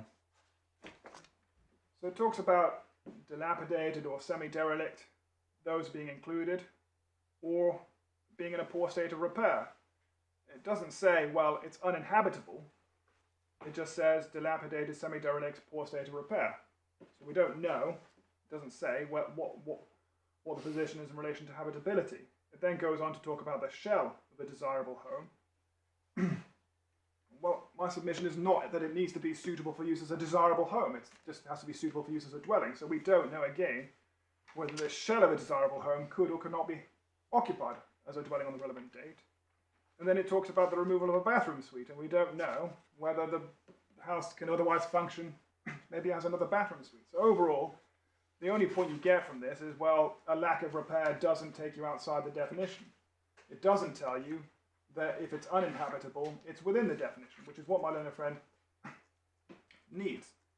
And just to, before I take you to one authority in relation to use of parliamentary materials, the HMRC also referred to the consultation document at 681, please, of the authority. Yeah. The HMRC referred to paragraph 12 on 681.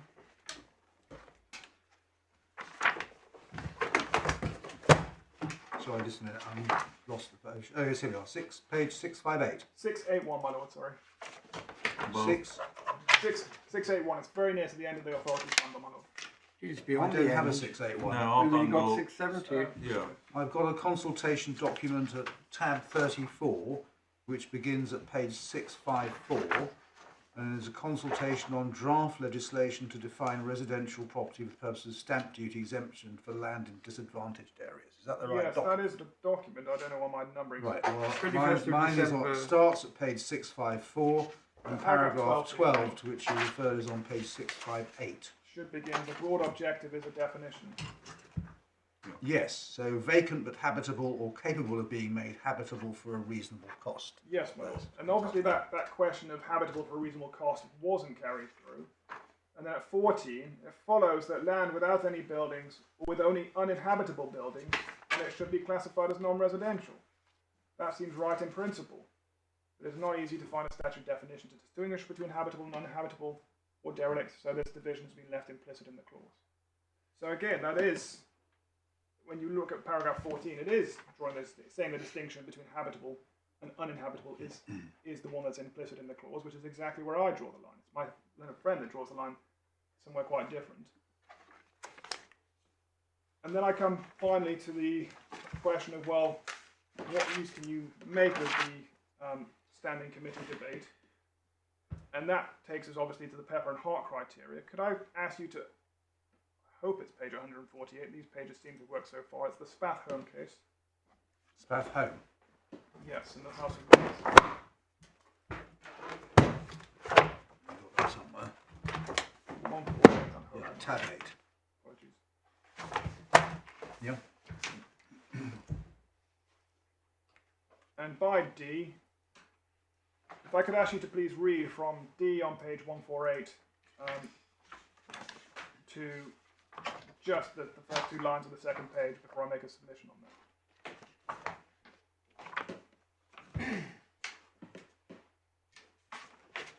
148D. Apologies, my lord. 148D. 148D, so it begins in Oh, the you've got it, House of Lords, Yep. and then it goes on to talk about each condition in turn. It's just that 1, 2, and 3 as well, please.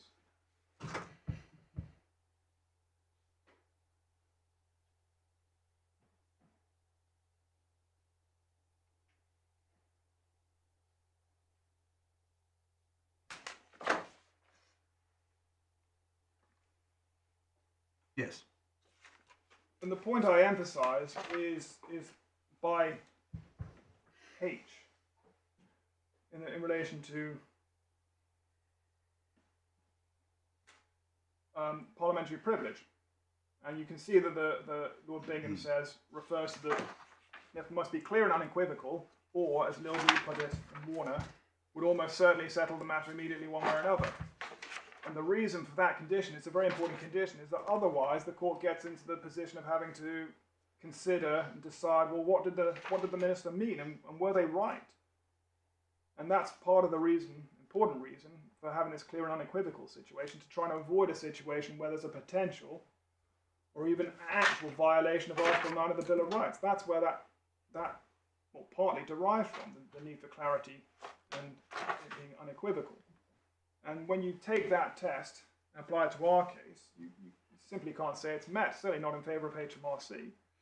What you end up with is a question of, well, on balance, who does this favour a bit more? And HMRC say it favours them a bit more, and I say, well, actually, it doesn't tell you anything, because it doesn't deal with the question of habitability at all. And so my submission, that condition, important as it is not satisfied in these grounds. Therefore, the court should refrain from looking at the parliamentary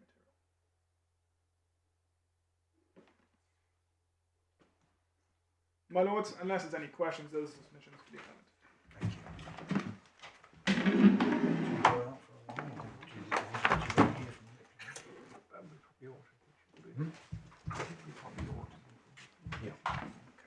Yes, Mr. Draper.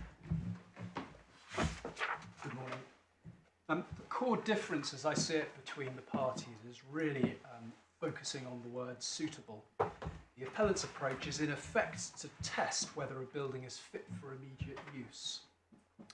And in a nutshell, the revenue's position is simply that whether a property is suitable for use as a dwelling is a multifactorial assessment, which is not determined by asking simply whether a reasonable person would be willing to live there in its current state. The bottom line is that the revenue supports all of the points or factors identified by the Upper Tribunal at paragraph 58, including how the building has been used previously, whether the building has the fundamental characteristics of a dwelling, including whether it is structurally sound.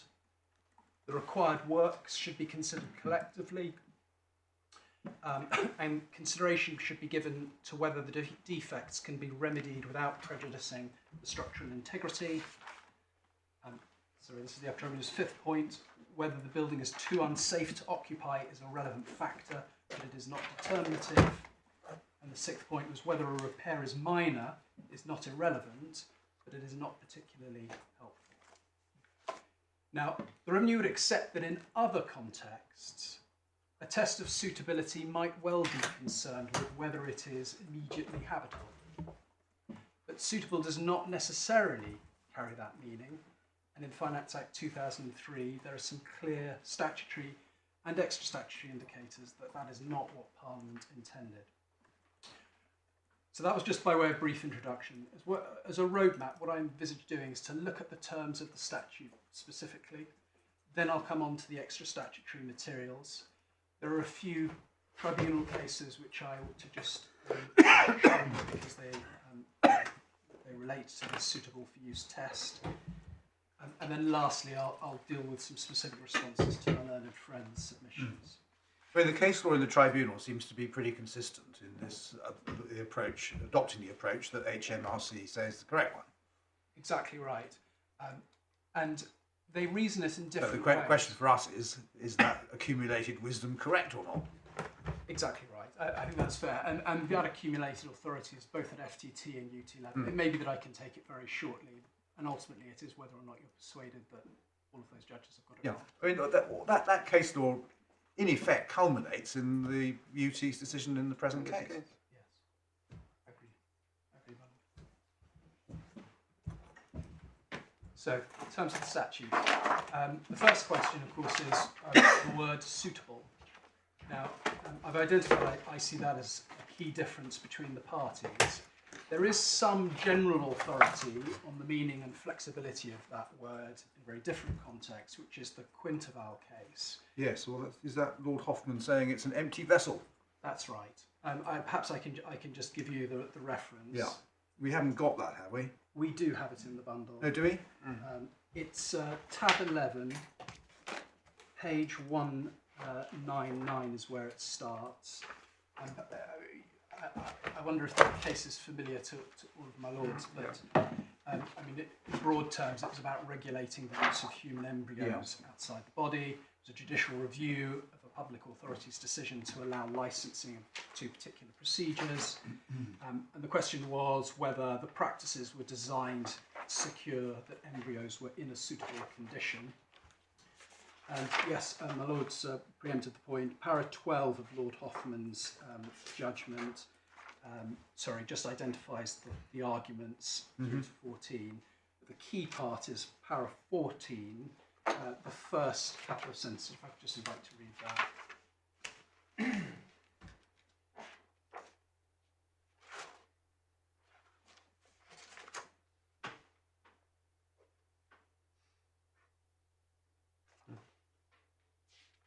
A similar point is made at para 33, and that's the empty vessel analogy.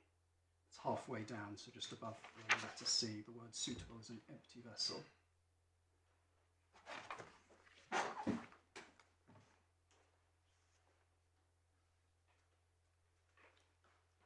Yep. Now, plainly, the facts and circumstances of that case are very different. But where Parliament has used a word like suitable, this case is authority for that word having a flexible meaning which will be shaped by the particular statutory context. My position is that as a matter of ordinary language, there is no abuse in saying that a property is suitable for use as a dwelling at the effective date, that's the date of completion, even if no reasonable person would use it as such at that date.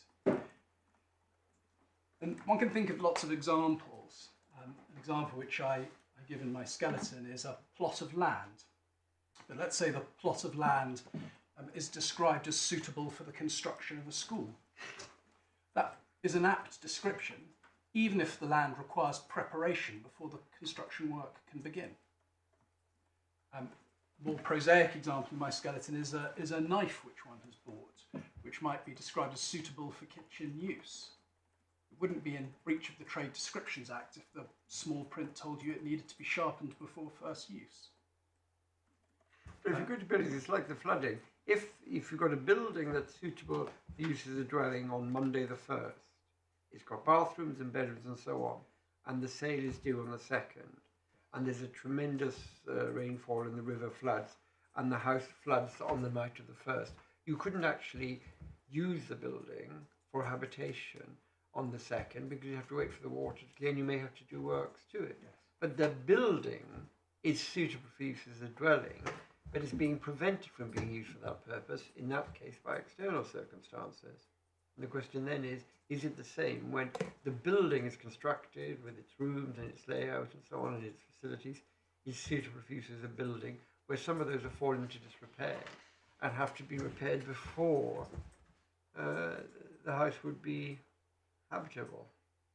I agree with that proposition, and I think that is what the Upper Tribunal was moving towards when it talked about the fundamental characteristics of the building. One could also think about a ski chalet which is snowed in. You couldn't use it, you couldn't get in there, but nevertheless it would be suitable for use as a dwelling albeit that use is in the future. Similarly, I could buy an economical car and say that that's suitable for my daily commuting, even if when I bought it the tyres were flat or the tank was empty. Now, suitable can be used in a different sense. The mechanic might say, well, this isn't suitable for driving at all. But there, suitable is being used in the sense of a fit for immediate purpose test. And that's not the sense in which Section 116 uses it. But the appellant's case relies, I say, on the proposition that suitable cannot mean what I say it means, and can only mean is fit for immediate use, because that's where my learned friend's arguments about judicial legislation come from. If the word suitable for use as a dwelling could encompass future use, then we're into a question of statutory interpretation. And we just simply have to look at all the indicators. So if it's helpful to have Section 116 to hand, it's in the Authorities Bundle, tab 4, page 13. There are just 4 points I wanted to highlight about the actual statutory language. The first is that the function of Section 116 is to differentiate between residential and non-residential property. And leaving aside for a moment the various special cases, such as hostels and so on, in an entirely run-of-the-mill case where a property was not used as a dwelling at the time of the acquisition, the word suitable for use determine whether that property is categorised as residential or not. It's an obvious point. But an odd consequence of the appellant's case is that a house on a residential street, which has only ever been used and configured as a dwelling, is non-residential property if it's not ready to be lived in.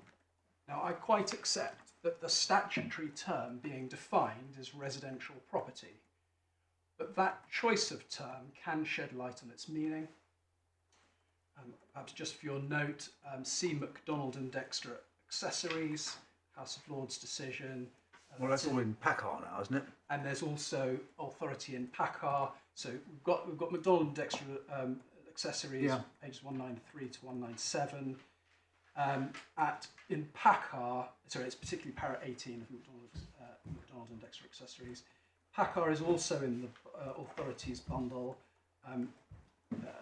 In particular, the head note on page 475, and there's some fuller reasoning on page 492. And that, what PACAR really helps with, I think, is for the proposition that the specificity of the defined term. Yeah, it's all in paragraph 48, isn't it? That's right. Problem in PACAR was there wasn't any recognised meaning of the label. That's right, it was claims management services. Whereas in Dexter Accessories, I think it was potential emoluments. And here, residential property, I'd say, is a recognisable, well-established term. So it may help you, in some sense, shed some light on what the definition is trying to get at. Second point in relation to the statute is that although Section 116 is not an anti-avoidance provision, whether a property is residential or not is significant. And it's not just significant to Section 55, but also to other things like whether or not it's subject to higher rates for additional dwellings and certain reliefs like disadvantaged area relief, which has now been repealed but was in force at the time of enactment.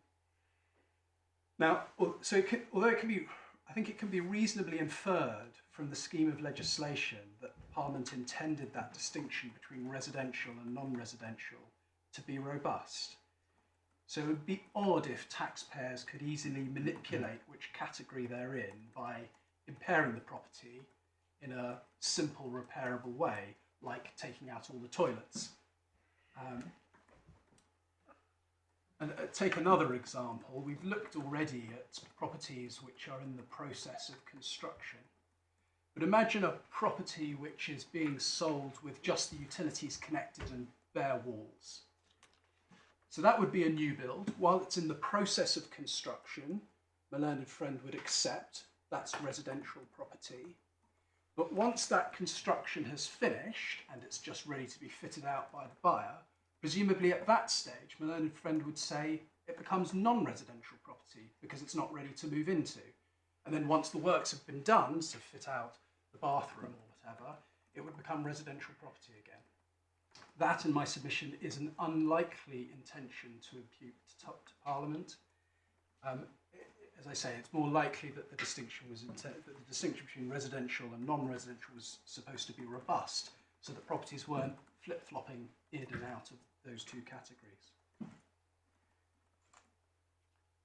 My third point is some light is shed on Parliament's purpose by looking at the other gateways to residential property. So in particular, a property which is used as a dwelling is categorised as such without having to ask whether a reasonable person would consider it suitable for such use at the effective date. And yet, of course, unfortunately, some people do live in properties which a reasonable person would say requires repair before they're ready to move into. My learned friend's distinction, therefore, between properties which are identical and being treated in a different way is a problem which arises on the learned friend's approach as well. And more importantly, as the court has already identified, Parliament has specifically made provision for properties which are in the process of being constructed or adapted for use as a dwelling. Now, two things flow from this. First, as held in Fiander, where a property would require construction or adaptation before there was a dwelling, but that construction or adaptation has not commenced, that is not intended to be caught. That's what Fiander is really getting at. I'll come back to that when I look at the cases. But secondly, in cases where we are not concerned with construction or adaptation, but merely a repair or renovation before it could be occupied, it would be surprising if all such cases ceased to be suitable for use as a dwelling. Because it would mean that houses which are almost ready for residential occupation would be classed as non-residential, whereas a property which is still largely unbuilt would be classed as residential. And that's the point made by the FTT at 52 and the Upper Tribunal 42 to 43. Now, I understand my learned friend's point that he says that was all judicial legislation. But my submission is what the Upper Tribunal was quite legitimately doing is trying to identify Parliament's purpose from the words, including the section taken as a whole.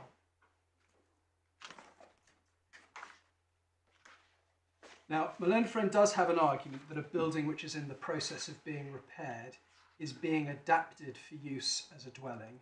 And my short answer to that is an adaptation is clearly not an apt description of repair work. When I get to the extra statutory materials in the case law, I'll make clear why it doesn't support his point that anything which is making suitable is an adaptation. So once it's recognised that Parliament has deemed properties which are in the process of construction adaptation to be residential, but has not created some sort of in-the-process test for a house which is in need of repairs, it supports the obvious inference that Parliament did not need to make any specific provision for properties in need of repair, because unless the damage to the property was entirely fundamental, a prospective purchaser would still recognise that property as suitable for use as a dwelling. So that was my sort of third indicator, the gateways. My fourth point, and it's just to note in passing, SDLT is of course a tax on an acquisition of a chargeable interest, and it's chargeable right by reference to the consideration. And the person liable for that tax is the purchaser. We don't have it in the bundle, but just for your note, it's sections 42 to 43 of the Finance Act 2003. So whether a property is suitable for use as a dwelling should be tested, we accept objectively, but should be tested from the perspective of a purchaser. That perspective is not the same as other areas of the law which are concerned with the suitability of a property for a current tenant who is in occupation. Sorry, say that again? It's not the same as the perspective of some of the other areas of law which my learned friend relies on, where we're concerned with a particular tenant who's in occupation. Yeah. So clearly suitability in that context may be judged differently, and not just because we're concerned with the current state there, but also we're often concerned with the particular tenant or possible tenant of that property, whereas as both sides accept here, the suitability test is objective. So we shouldn't be under any illusion that we can somehow bring Finance Act 2003 into line with the tests for other areas. They are always going to be different.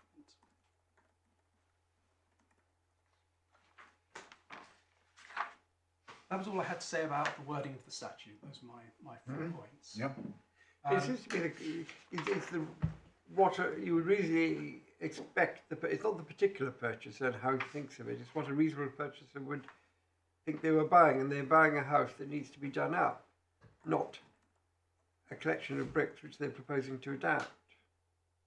Exactly right. And if one were to ask, Mrs Mudan, why did they buy the house? It wouldn't be surprising if the answer were like, we bought it because we thought it would be suitable to use as a dwelling. Not would be suitable, is suitable, but we need to do it up. Would be is. Well, they'd say it is suitable, but not ready yet. Or not ready for occupation. Yes. Yeah.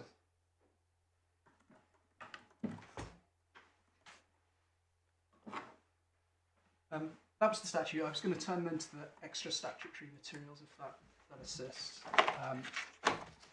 Well, yes, but we would obviously prefer to decide the case without recourse to the extra statutory materials, if that were possible. Yes. So I wonder whether you might make your submissions independently of them first, and then look at the extra statutory materials. I mean, if that puts you to, is that inconvenient, then of course take it in your own order. My Lord, I'm in your hands. I have a section dealing with it, which All right. I think Well, tell us what you want to say about it. I can skip it and come back to it later if you prefer. There are, of course, different types of extra statutory materials I'm relying on, including explanatory notes, a consultation paper, and the Hansard reference, which you've been shown very briefly.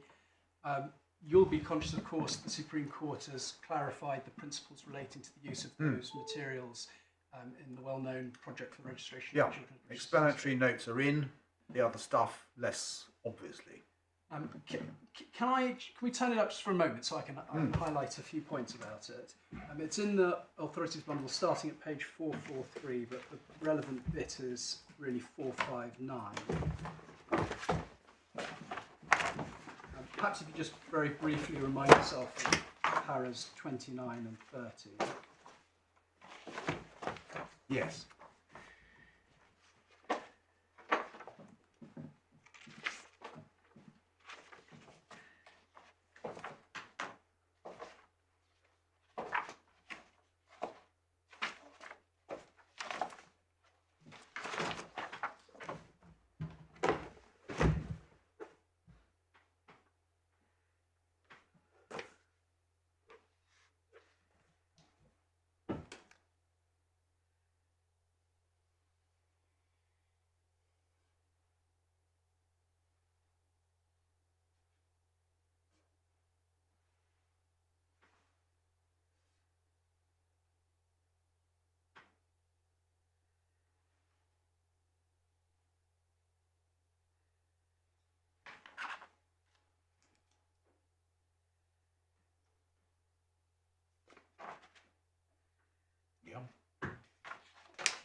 I'm conscious it's a well-known passage. The points I just want to highlight. The first is in para 29, the importance of interpreting statutory words in the context of the section as a whole and the wider context of a relevant group of sections.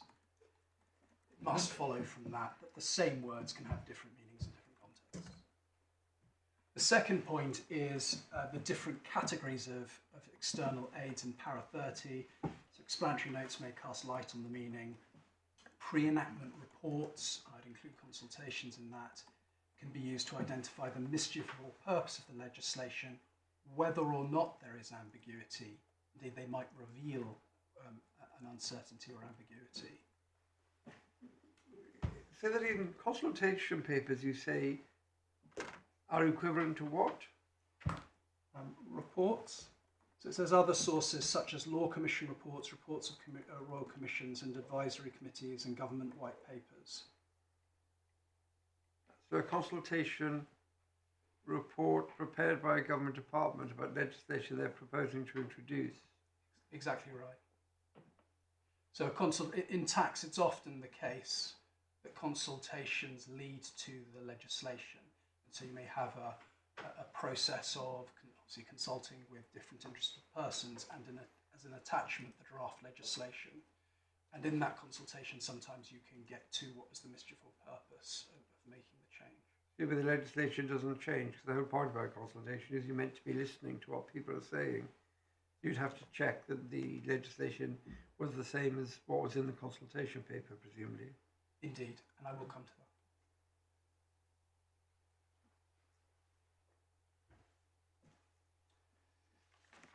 My learned friend's already noted the Pepper and Hart conditions. They're at para 32 of this judgment we were looking at, but we don't need to remind ourselves. Now, one further point to note, as Lord Justice Lewison will be aware, in Hyman, the court was asked to consider some of the materials that I'm going to show you, but in the context of a different part of section 116. There, the court was concerned with 116B, so garden or grounds. Yeah. And the Well, court Miss Primero just simply didn't address that point. I'm sorry, yeah, that indeed. And what was being relied on was a statement of practice issued by, I can't remember whether it was Inland Revenue or HMRC these days, which post-dated the passage of the legislation through Parliament. It was, with respect, a hopeless attempt. My lord, I agree. An ambitious exercise of trying to read in the limitation from Revenue's guidance was, I think that is a fair description. Now, an important part of the background, which I'll make good in due course, is that section 116 substantially reenacts the definition of residential property that was introduced for the purposes of disadvantaged areas relief in Finance Act 2002. So that's a year before the old stamp duty was replaced with SDLT, but actually at a time when it was known that the new Stamp Duty Act was going to come in. There was, at the same time, in April 2002, so at the same time as the budget for that Finance Act 2002, there was a consultation on modernising the new stamp duty. Now, perhaps if it's, if I can just forgive me for taking you to your judgment, my lord, if I can just ask you to turn up, it's in the authorities bundle at 404.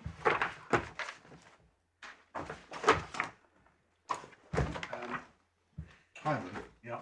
Yeah, and the arguments which you've already identified are sort of recorded at para 13 and 19. We've already discussed that. You, my lord, rejected the attempt to rely on Hansard at para 25. And in effect, you say the only Pepper and Hart condition that's arguably met is that the statement was made by promoter of the bill, but in relation to that garden or grounds condition, there was no ambiguity, and there was no statement, as you said, by the Paymaster General in relation to how to resolve it. But then just to note at 26 to 31, that's the reasoning for not allowing the council for the taxpayer in that case to rely on the revenue's guidance. So it's not concerned with Hansard. And there, my lord pointed out, among other things, that it was only guidance. and I do not rely on any guidance issued by the Revenue. So that's just to make good that I think in taking you to any of these materials, I'm not saying anything which is contradictory to Hyman. I'll now, if I may, just take you briefly through them. But before getting to Hansard, I should start with the consultation, which you've looked at briefly on page 647 of the authorities bundle. Oh, no, sorry. That is the 654, I think. 655 is the 654 to 655 is the start of it, and the two. Well, there are a few relevant paragraphs. Could you just read paras 10, 12, and 14? I know you've looked already at 12 and 14.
Now, can I just start by accepting there's a tension between paragraph 12 and paragraph 14? Paragraph 12 envisages that suitable for use includes something which is capable of being made habitable, whereas para 14 appears to distinguish between habitable and uninhabitable or derelict. Yeah. And where has division been left implicit in the clause? What does that mean? It means we're not saying anything about it. We just leave you to guess. Yeah. One of the points that I'll come back to is when Parliament has left the tribunals with that empty vessel word suitable, what they're in effect doing is leaving it to tribunals to determine on a case-by-case basis. We don't know what it means. You better work it out for yourself. I wouldn't want to criticise what the executive have done, but Parliament. But yes. Anyway, we've got the clause 92B on page 662, and it does take the same form as section 116. That's right. I'm very grateful. So one of the points, just to pick up on my learned friend said, this idea of capable for use, capable of being made suitable at a reasonable cost, that wasn't carried through. In fact, the legislation remains unchanged.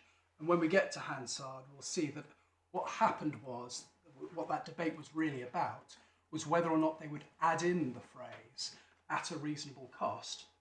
And they decided not to do it because cost wasn't the only factor that you might take into account. Yeah. At the moment, I can't see how any of these paragraphs actually help me when I look at the statute and try and work out what the words mean. Because as you say, there's tension, they're saying this is jolly difficult. I just can't see how it actually helps the exercise.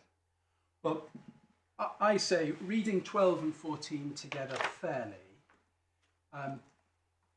it's saying that properties requiring some work to them to make them habitable could also be suitable for use as a dwelling.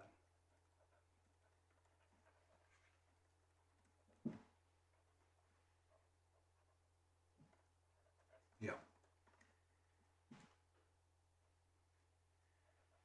But then you've got paragraph 14. But as I say, I think reading that together, when it says uninhabitable in that context, I don't think it means uninhabitable in the sense of being something that a reasonable person wouldn't move into. Well, we don't know because they say they don't know.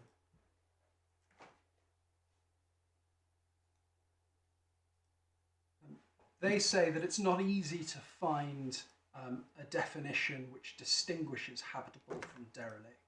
So they have left the dividing line implicit. Yeah, in other words, they haven't defined it. Yes. It's all too difficult. leave it to the tribunal.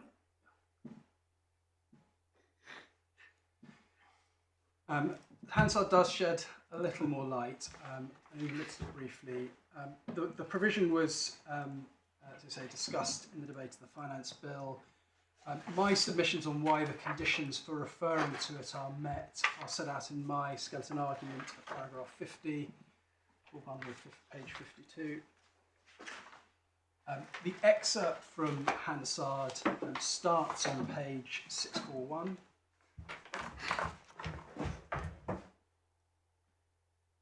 The amendment is, it's clause 108, of course, the part that's sidelined.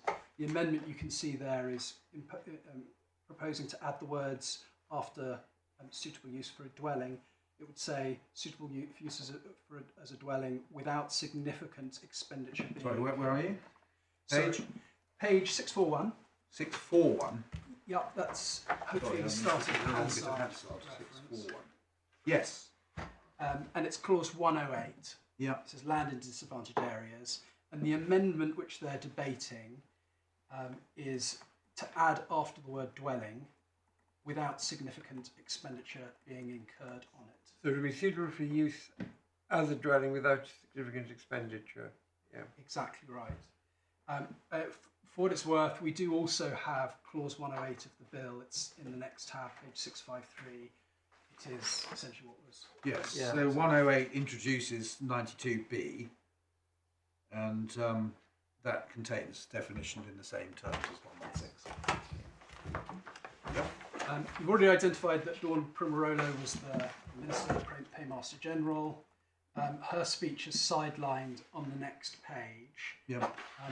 I'm not sure if you have had a chance to read it, but I would, if you do, perhaps from the let me start by saying through to the end of her speech or the end of that sidelining.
Yeah. So if I could just draw 5 short points from this. The first is, in that first paragraph I invited you to read, the let me start by saying, the Minister clearly envisaged that these provisions would be used in both the old stamp duty rules and the new ones, i.e. what becomes SDLT. Second, the Minister thought that the amendment was an attempt to widen the grey area, widening the grey area of properties which are arguably not dwellings. And that's in the paragraph starting, I will remind the committee. Third, the Minister expressly envisaged that properties suitable for use as a dwelling would encompass dilapidated, semi-derelict properties, including squats.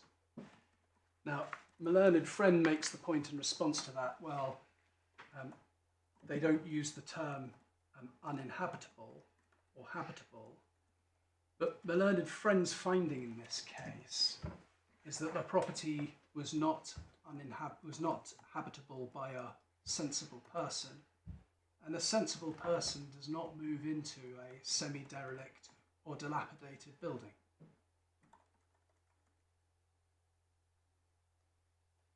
So this clearly envisages that properties in need of repairs could still be suitable for use as a dwelling. Fourth point, the Minister likened a property which is suitable for use as a dwelling to something which is fundamentally the shell of a desirable home. And fifthly, the Minister was alive to the risk of vendors removing things from properties in an attempt to fall outside the definition of residential property. Now, pausing there, if we were interpreting Section 92B of the Finance Act 2001, I would be saying that these ministerial comments assist in interpreting any ambiguity about what is meant by suitable for use. What I want to show now is that there's a link between this definition of residential property in the context of disadvantaged area relief and the definition which ends up in Section 116. And that goes beyond just the fact that they are almost identically worded. The first is the explanatory note at page 665 of the bundle.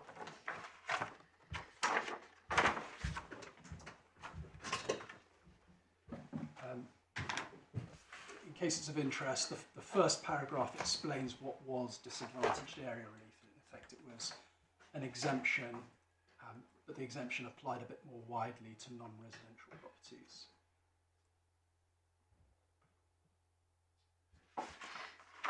The relevant bit that I wanted to show you is just para 17 under background.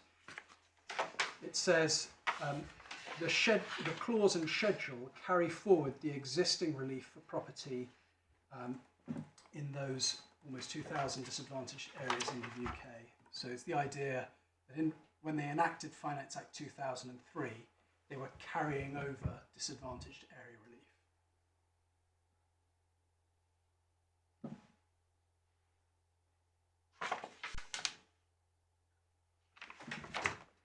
The last document is the explanatory note for section 116, which is on page 607.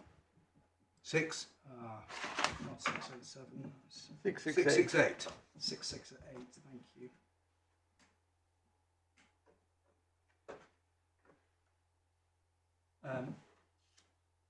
So it's really paras 1 and 2, the bits that are sidelined. So first thing is that the definition of residential property, as enacted in 2003, now applies not only to disadvantaged area relief, but also to the two tables in section 55. So it's used more widely for the purposes of the Act. So in effect, what's happened is that originally the disadvantaged area relief definition of residential property has been kept, but it now has an additional role. It's also the dividing line for tables A and B. And then just in passing, one notes in paragraph 2, the definition of residential property is described as a broad one. No suggestion it's to be interpreted narrowly. So just to conclude this part of my submissions, I say, reading section 116 in context, Parliament has not created a dividing line between properties which are ready for occupation and those which are not. The intention was that properties would be suitable for use as a dwelling, even if they required some work before a reasonable person would live in them. Now, I say you can get there on the statute itself, but if my lords are minded to look at the extra statutory materials, they support the same conclusion.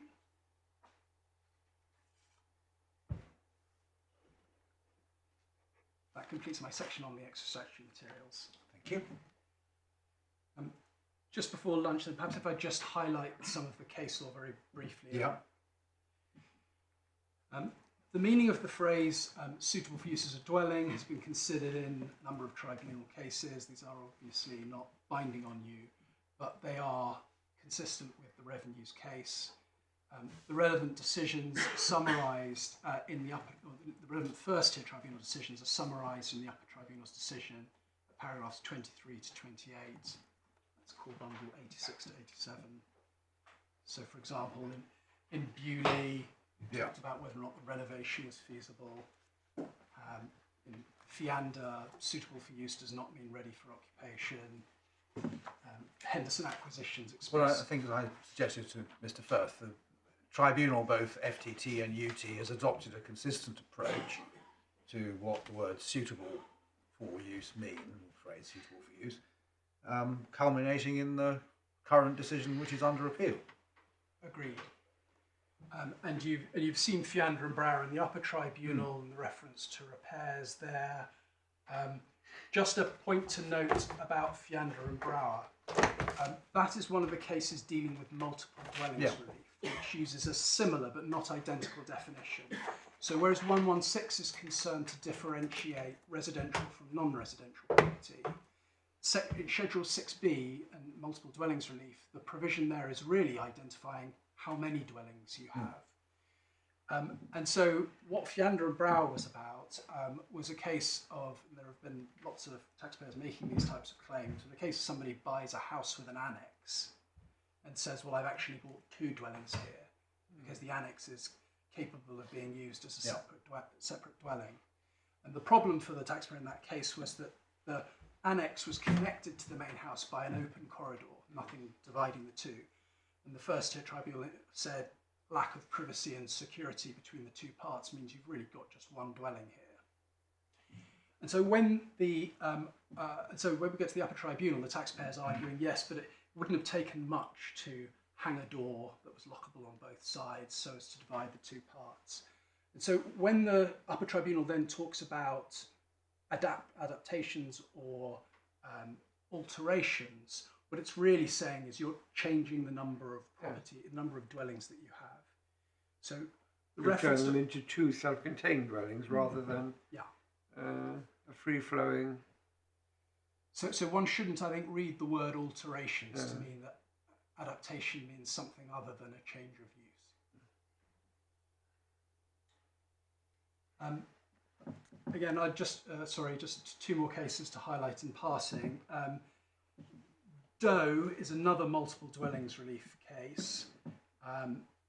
That highlights that historical use can be relevant to whether the property appears to a purchaser to be suitable for use as a dwelling.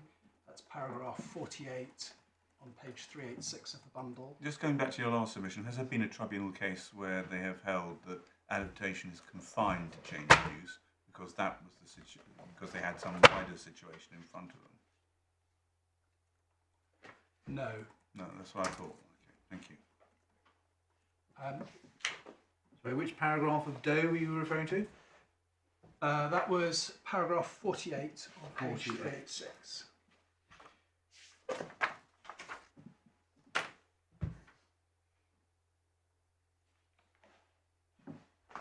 So it says it was open to the FTT to take into account the historical use of the property.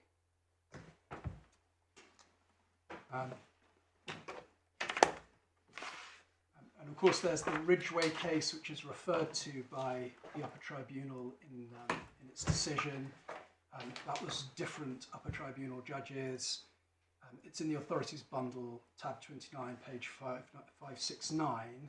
In particular, I'd highlight paras 32, 36 and 47. Again, that just supports the idea. Sorry, just a minute. Yeah, should we? Ridgeway is at which way? Authorities bundle, page 569 is the start of the case. 569. Yeah, tab 29 if you're using hard copy. Yeah. But the particular paragraphs I was going to highlight start on page 579. So this again is the same thing with the 2 separate registered titles. One title is a semi-detached house and the other is a garden. This is the old summer house case, is it? Yeah. Yes, that's right. There was no doubt that there were 2 properties. This isn't a multiple dwellings relief house. Oh, what? This isn't a multiple dwellings relief case. It's a case about whether it's residential or non-residential. The real point of that case was that the old summer house was part of what was purchased, and there was a commercial lease over it at the time of the acquisition. It was being used as a photography studio. Yes. And that lease contained terms saying, in effect, it couldn't be used as a dwelling. And so the question was, whether that old summer house was suitable for use as a dwelling, notwithstanding the sort of legal problems that the lease created. You were on the other side of the argument in that For the case. taxpayer in that case, indeed. The hapless taxpayer, as it turns out. So 36 is saying, just to know, in our view, suitability for use might involve consideration of a wide range of factors, including the physical attributes of the building, but also any restrictions on use of the building, including legal restrictions. Goes on to say, nothing in the words of section 116 or the context which suggests that Parliament was concerned with only the physical suitability of the building. If that was Parliament's intent, it could have said so. 47 says, again, in our view, existence of restrictions on use, it's the same point, and it makes the point that the FTT ultimately has to decide what weight to place on these factors. So those cases all point to a multifactorial assessment where physical features are one important matter to be weighed up along with others. Yeah. And then if you're talking about leasehold covenants, which I think was one of the points that was raised in Ridgeway, the introduction of a lease for commercial purposes might be susceptible to a Ramsey type approach. I think that must be right. That must be right. It wasn't an argument that revenue ran in Ridgeway, but in truth they could have done, because it was accepted that one of the purposes of the lease was in order to try and get the property non-residential. All right. Well, is that a convenient moment? It is. 2 o'clock. All right.